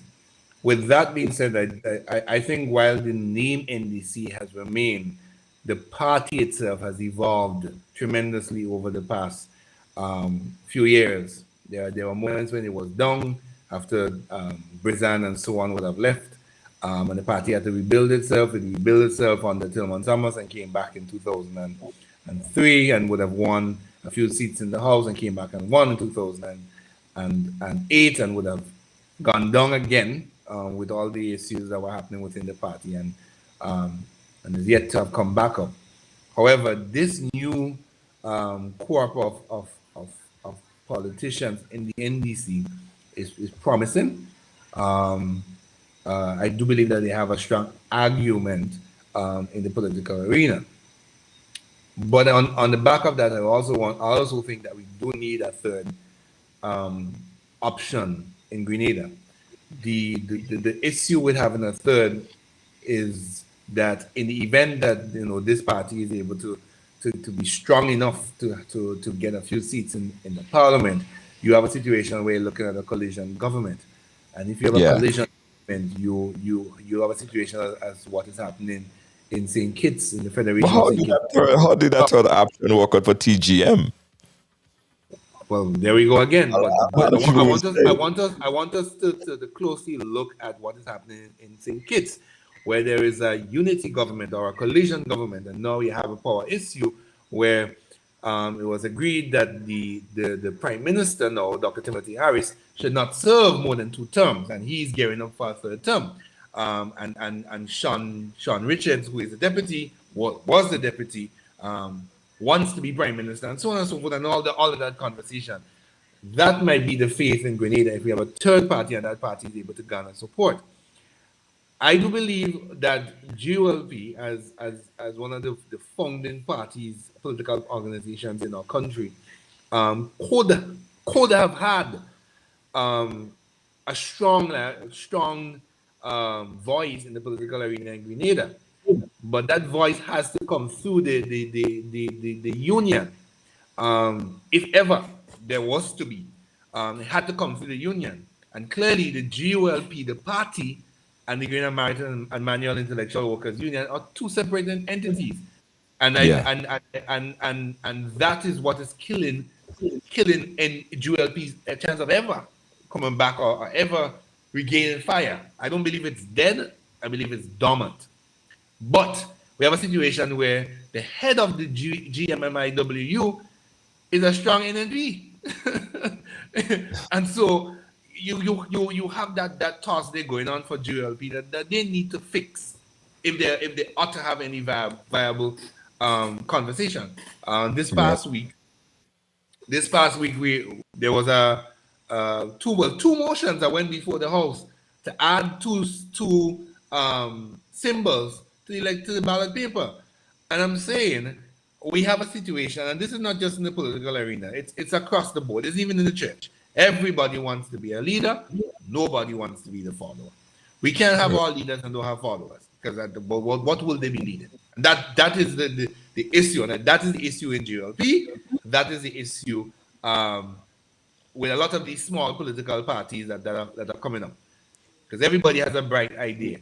Nobody wants to say, okay, listen, as Betty said, there's always been a collision in NDC. Let's come together. I believe that this is the first time that NDC was able to attract all 14 other candidates under one single leader. Yeah. They have not And been a funny you said situation. that, right? Funny you said that, something that just came to mind there. I remember Tobias Clement. I'm back in Tobias Clement again. He's a part of the conversation. Tobias Clement saying very, very early up in the game that in order to beat the NNP, there have to be some sort of coming together of all these political parties, and He they did say have in the parliament, yes. right. So we didn't see that happening at all. In fact, TGM dropped out. In TGM, by all wits and fancy, was always doomed to fail. And that is because I personally believe that Dr. Patrick Antoine never separated his allegiance to the NNP. I believe Right. that he had followed to the NNP and thus decided, well, let me put forward a party to challenge the NNP. But has he ever been totally 100% committed? That's a question and a conversation in and of itself. But Right. as I've said, under this new NDC banner, this is the first time since probably the inception of NDC that they were able to attract new and young talent who's up to the task Right. of actually being interested in governance, being interested in the politics of the country, and so on and so forth. But before this has happened, what you saw happen is that a band of young people separated themselves from the NDC and started to do their own thing across the island. We're talking about the Joel Greenidge, you're talking about the Ron Redder, the Tevin Andrews. They I don't know if anybody remember, but they were having little pocket meetings around Right. the island for whatever the intentions and purpose were. Those were little, and I believe, I could be wrong, don't come for me, I could be dead wrong, that they were looking to start their own thing, their own political entity. It's good to see that they have reunited with NDC and able to work under that banner. But Right. the question is the timing And I know there are a lot of conversation about NDC and the deputy political leader not having a seat. That is not a fuss. In the English-speaking Caribbean, it's not a fuss. Right. And I believe that it gives the deputy political leader the opportunity to do some serious work. While it is that the other candidates, the political leader and so on and so forth, go on to work in the constituency, the deputy political leader now has the mandate to run the administrative aspect of the party and to get the party on a solid footing. Because if it is that they are going to win the election, this Right. election cycle, or the next election cycle, NDC has a lot to do in terms of building a steady and solid foundation. It has been rocky and too rocky for too long. Right. Guys, term what people have been saying, in fact, people have been terming this as the mother of all elections. It's going to be, some people are predicting a heavy turnout. Michael said he don't believe that there will be a heavy turnout. But whatever you feel or you deem it is going to be held on the 23rd. It's not an event, of course. It's not like it's a party. So they put your time to vote, to go into the poll will be the 23rd of June 2022. Nomination day for candidates would be Wednesday, June 1st. Police vote on Monday, the 20th. I'll just show this one out there because we got about 10 more minutes before we wrap up. Who do you guys think that the workers are in support of? I saw Mr. Grimes on there. Who do you get the sense that the workers are in support of at this particular time? Do you have any sense of it, Michael or Janice? I feel like there are different trade unions, and from what I've been hearing and the discussions I've been having with persons, it seems as if the teachers might be inclined to go for the NDC. In Okay. terms of other segment of the economy, I cannot speak on that. I'm not 100% sure. I have seen a statement made by one of the trade unionists over the last May Day rally, where he was sending a subtle message to his membership, where he was kind of prodding them in a particular direction. But I feel very confident that the teachers who have had an ongoing battle with the NNP for back pay and for all kinds of things, I think a lot of teachers are despondent. And I have spoken to people who have said, okay, the election is called. Does that mean that once, let's say, for example, if the NNP is successful in getting back into office, would they actually launch an appeal to the court, to the High Court, to get the decision overturned, so as not to deliver on the promises of pension and so forth? That's my 2 cents. Yeah. And I saw Grimes there. Grimes also mentioned that and it is a fact because I spoke to the parliamentary election office, and they did indicate to me that registration has gone up, which shows that some sort of interest in election 2022. And many friends of people that never voted before, they are saying that they are going to go out and cast their votes. So I guess it's safe to say that this might just be the mother of all election. But I don't think you feel that way, Michael. No, because there is nothing exciting about this election. I think on the NSC side, the supporters are lukewarm. I think the anti-NNP supporters are always excited about voting. I think the key is which party is able to bring out the supporters to the polls. Okay, which one is able to get the supporters to come out? In terms of the youth,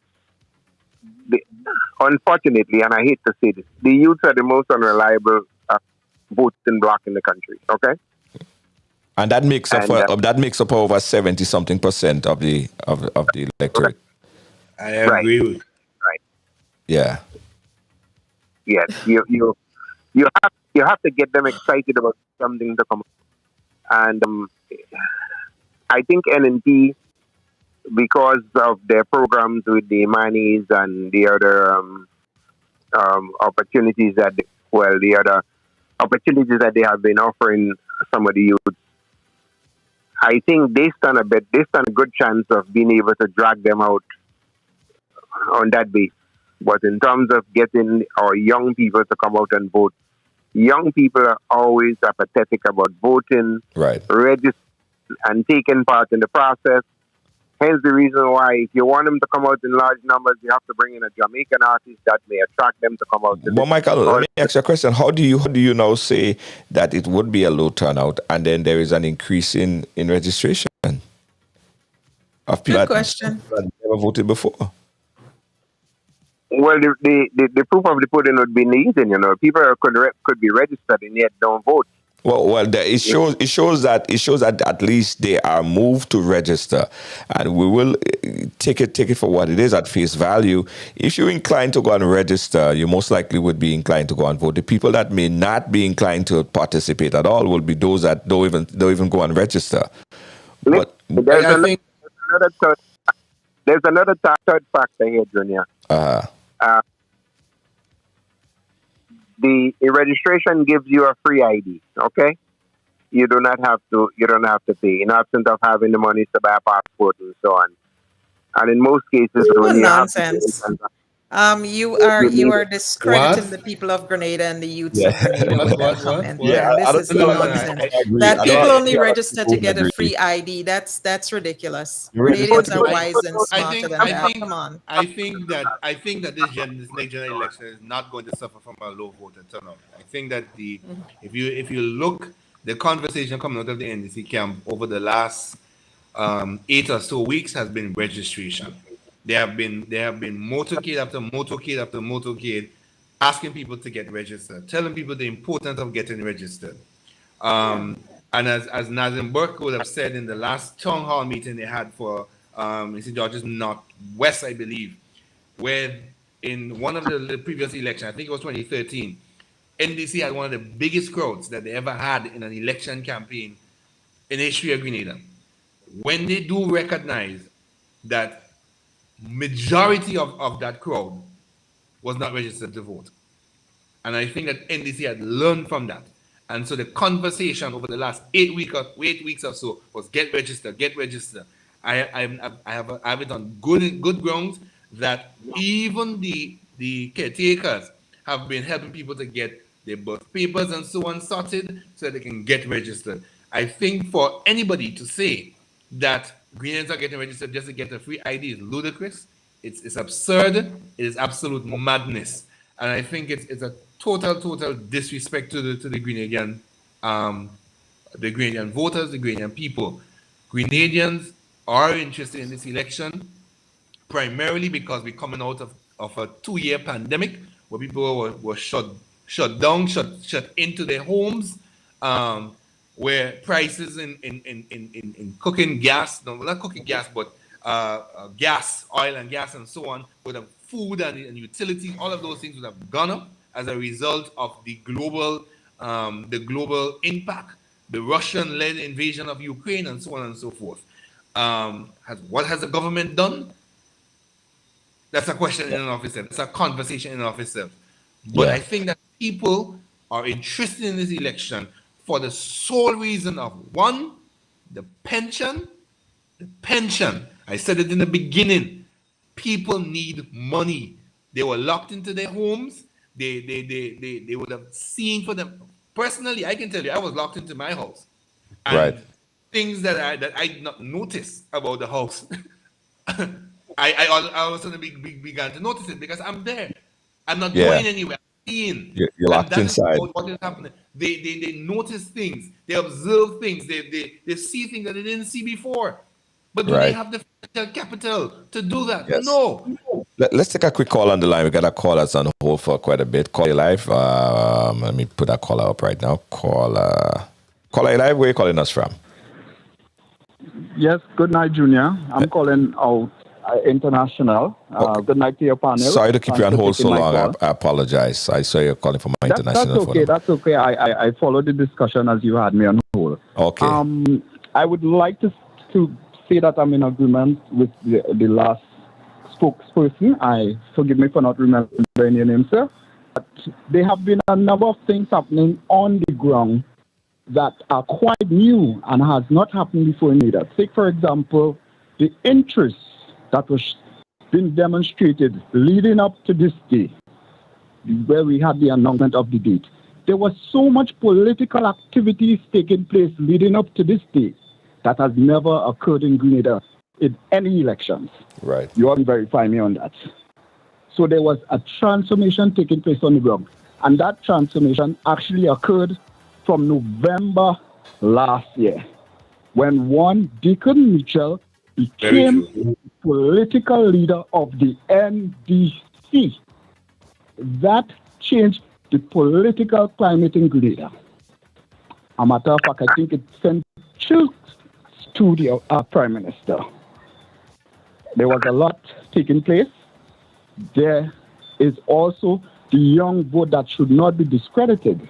Yes. I saw it being demonstrated with what I would call the jab protests. Those jab protests took place within the COVID restrictions, and coming out of those protests was statements stating that it was like an anti-vote against the ruling party. Mm-hmm. So that is something that needs to be put into the equation and should not be discredited. At the end of the day, this election is going to be, in my humble opinion, it's going to have a large turnout. But there are some things that are quite familiar. The NDC had problems in terms of leadership and organization. So what would have happened, especially over the last two elections, where they was not able to excite their base? There are people who want NDC voters, for example, who wanted to vote, but did not have faith in the party. That faith has been restored. The flip side to that is working against the NNP. They have lost confidence in the leadership of the NNP. Mm-hmm. So you have a reversal of the roles, Junior. And that is leading up to a very interesting election. And in my humble opinion, let's wait and see what happens on the 23rd. But I think I can predict what's going to happen, because we saw it before. The roles are going to be reversed. Thanks for giving me the opportunity to speak on this. Thank you so much, caller. We appreciate your call and staying on hold for so You're long. welcome.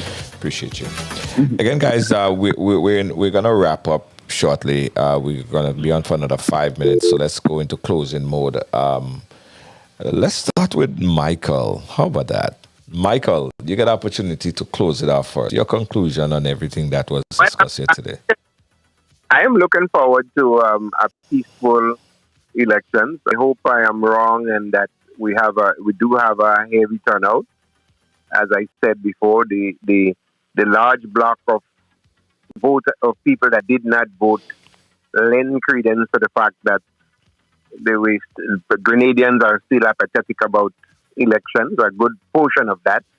I'm looking forward. I may the best party win. I hope that both sides have a chance to ventilate their plans and programs for the future of the country to the electorate. And I hope everybody comes out and listen and cast their vote on election day. Which would be, of course, on the 23rd of June. We have to make sure that I reiterate that. Thank you so much, Michael. It's always good to have different perspectives on everything. I just want everyone to understand that, and that's what we try to do here and Ride Along. Give everyone an opportunity to ventilate on their perspective on things. So, Michael, we appreciate your perspective. All right. Thanks so much. Thank you. All right, no problem. Janice, what says you?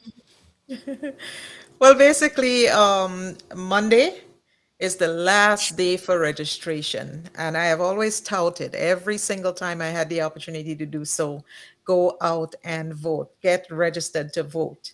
Monday is the last day. It's going to be a long day.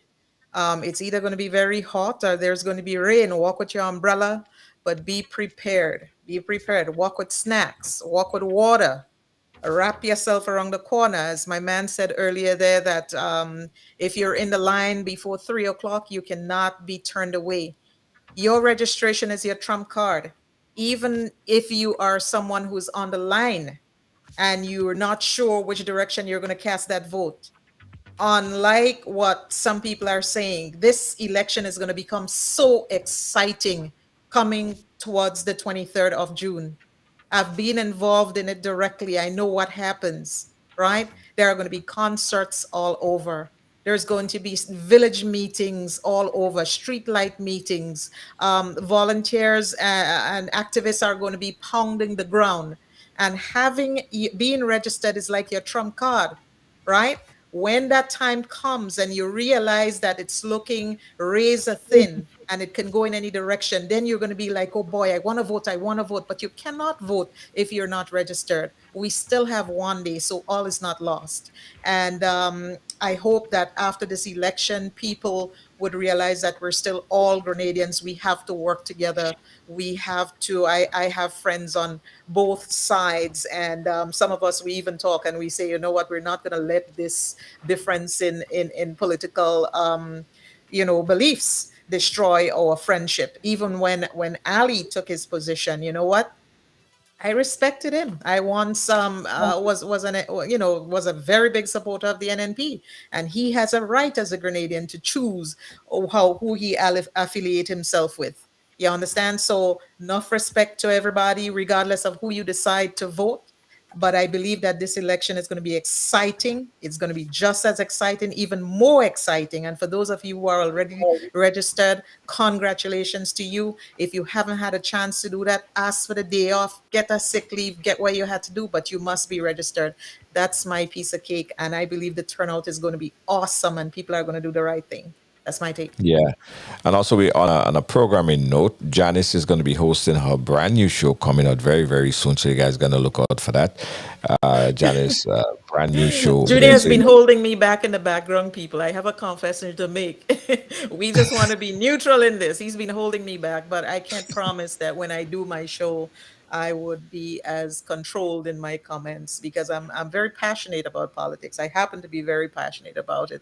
I'm very opinionated as well. So you can look out for Yeah, that, folks. It's that's coming fine. soon. Coming soon, Janice, brand new Yeah. show. And of course, Mr. Sampson, again, your closing remarks on all of this. Well, Junior, let me just take the opportunity to say to the Grenadians, all is not lost. You have one more day, get your birth paper, go ask the granny. She may have it under the mattress. She may have it buried in some plastic bag in a box somewhere in the back of the closet. Get it out and go down and register. My heart goes out to all of those employees of the different constituency parliamentary elections offices around the island. They will have a daunting task on Monday, beginning Monday morning. I hope the system holds up. I hope that the offices remain open. But go out and get registered and do your civic duty, whichever party you choose to do it for. That's solely up to you. It's your business. I want to say all the best to the National Democratic Congress, to the new National Party, and all other parties vying for the general elections. I know that Junior is going to have me back here momentarily, and we have another conversation. But all the best to the political parties. Young people, I want to say to you that every election is an important election, but this election is very important. This is the post-pandemic election. It is the election that you're electing a government that's going to build back the economy. Because regardless of what anybody says to you, the economies of the Caribbean have suffered tremendously as a result of the pandemic. So this election was building back the economy. This election was building a future for your children, for my children, for our children's children. And so we want to make sure that we do what is right. We want to make sure that we do it properly. When you go out there, well, Junior's going to have me back, but when you go out there on June 23rd, 2022, when you doing your civic duty, make sure you do it properly. We want no spoiled votes. Do it properly, do it effectively, and all the rest. Yeah, thank you so much, guys. Great conversation. We appreciate you guys so much. Janice, of course, Samson, and on the line we had Mr. Michael Batiste. Guys, I'm still in recovery mode from the party last night. Hence my voice. I had the best time, and all the sorry. Yeah, all the yelling and screaming and all the fun that we had, that's definitely affected my vocals. But don't forget, Ride Along Live, guys. From here onwards, expect full election coverage analysis from the candidates on both sides, possibly debates, conversation, because I think that is important that we understand the issues that are at hand, right? We have been putting out a call out there to have these candidates in so we can have conversation, debates, not melee, not mawet, debates, conversation between the candidates, and we hope that they all accept our invitation so that the people could benefit from the information of what they are bringing to the forefront. All right, and we're going to continue to press on that, continue analysis on election day right here and right along. Expect the most comprehensive coverage of election ever. We are going to be having polling divisions. We are going to be getting, we're going to have cameras in almost much polling divisions. We're going to get inside updates. You are going to learn about the candidates and the victory before any other network. I could promise you that. We have the inside link connection, and the coverage of election will be right here and right along live with team coverage all over Grenada, and that would be on the 23rd. All right, but before that, we have all information. We're going to be having debates, as I said, and correspondence on election leading up to that day. Again, guys, you could always tune in to Ride Along Live for all updates and information. If you have any issues going out to the poll, as we said the last election, of course, we are going to open up a phone line that you could connect with us, and we have a direct connect with the Parliamentary Election Office to ensure that there is a clean and clear process for election, and then you have, of course, opportunity to voice your opinion if you see any irregularities in your area. So we're doing our best to ensure that it's a free and fair election, and we want you guys to help us out. But expect the most comprehensive election coverage right here on Ride Along Live. So we thank you guys for sharing. Thanks for being a part of our program. Thanks for just being there and sharing and assisting us to continue to do what we love to do here. Catch you guys again on Monday. Possibly tomorrow we may have a conversation on election. We may have a conversation on election tomorrow. Well, just keep it locked. If you haven't liked the page or followed the page, do that right now. So whenever we go live, you get that notification. The following is a paid political advertisement. The young and dynamic political leader of the NDC is coming. Saturday, May 21st and Sunday, May 22nd. Come meet and greet the NDC political leader, Deacon Mitchell, candidate for the Tongue of St. George, Claudette Joseph, and the candidate for Carriacou and Pidi Martinique, Tevin Andrews, in a cocktail reception on Saturday, May 21st from 8 p.m. It's at 276 Belmont Avenue between Hinsdale Street and Williams Avenue. General tickets $100, VIP $200. Then on Sunday, May 22nd, the NDC leader will outline his party's plan for Grenada in a town hall from 5 p.m. at the Brooklyn Lifestyle Athletics Club on 1500 Palagot Avenue North. For tickets and info, contact 347-432-6963, 917-975-6567 or eventbrite.com. Donate for change. www.ndcgrenada.org/donate. Checks payable to NDC New York chapter. So we're moving forward.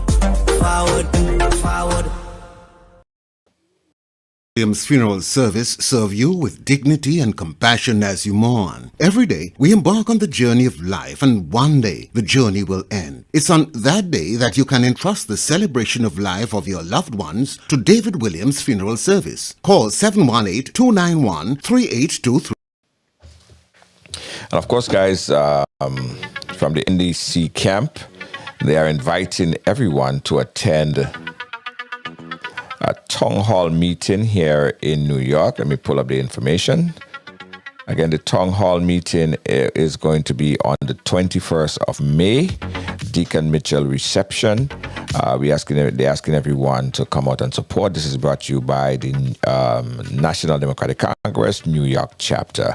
For more information on that, you could also go to the Ride Along page. The flyer is posted right there. NDC New York chapter is looking forward to see you there at that meeting where the delegation would be present.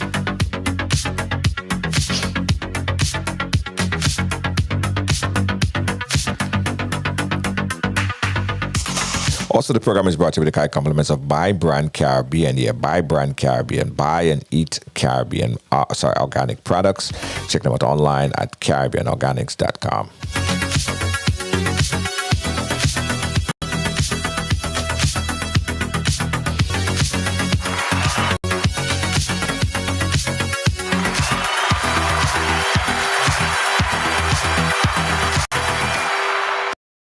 My name is Junior George, founder and host of Ride Along Live, and I'm inviting you to become a paid subscriber to this platform. With your support of just $4.99 per month, you could do so much to help this platform grow and to help us help you and others around the world.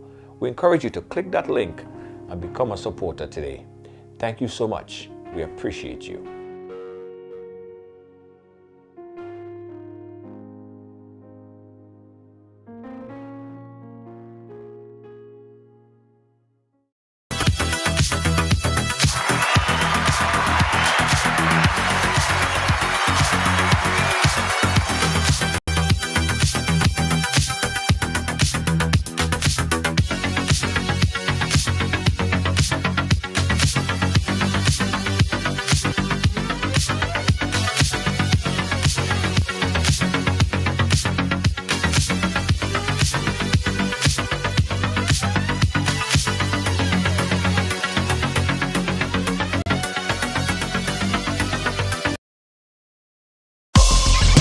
Well, it's on the Ride Along, so it's happening here. Came over here. What does it mean? You know, I grew up in what I guess we call a typical family. We break all the stories, and that's just a fact. And that's why everyone has a story to tell. Ride Along Live, I mean, yeah.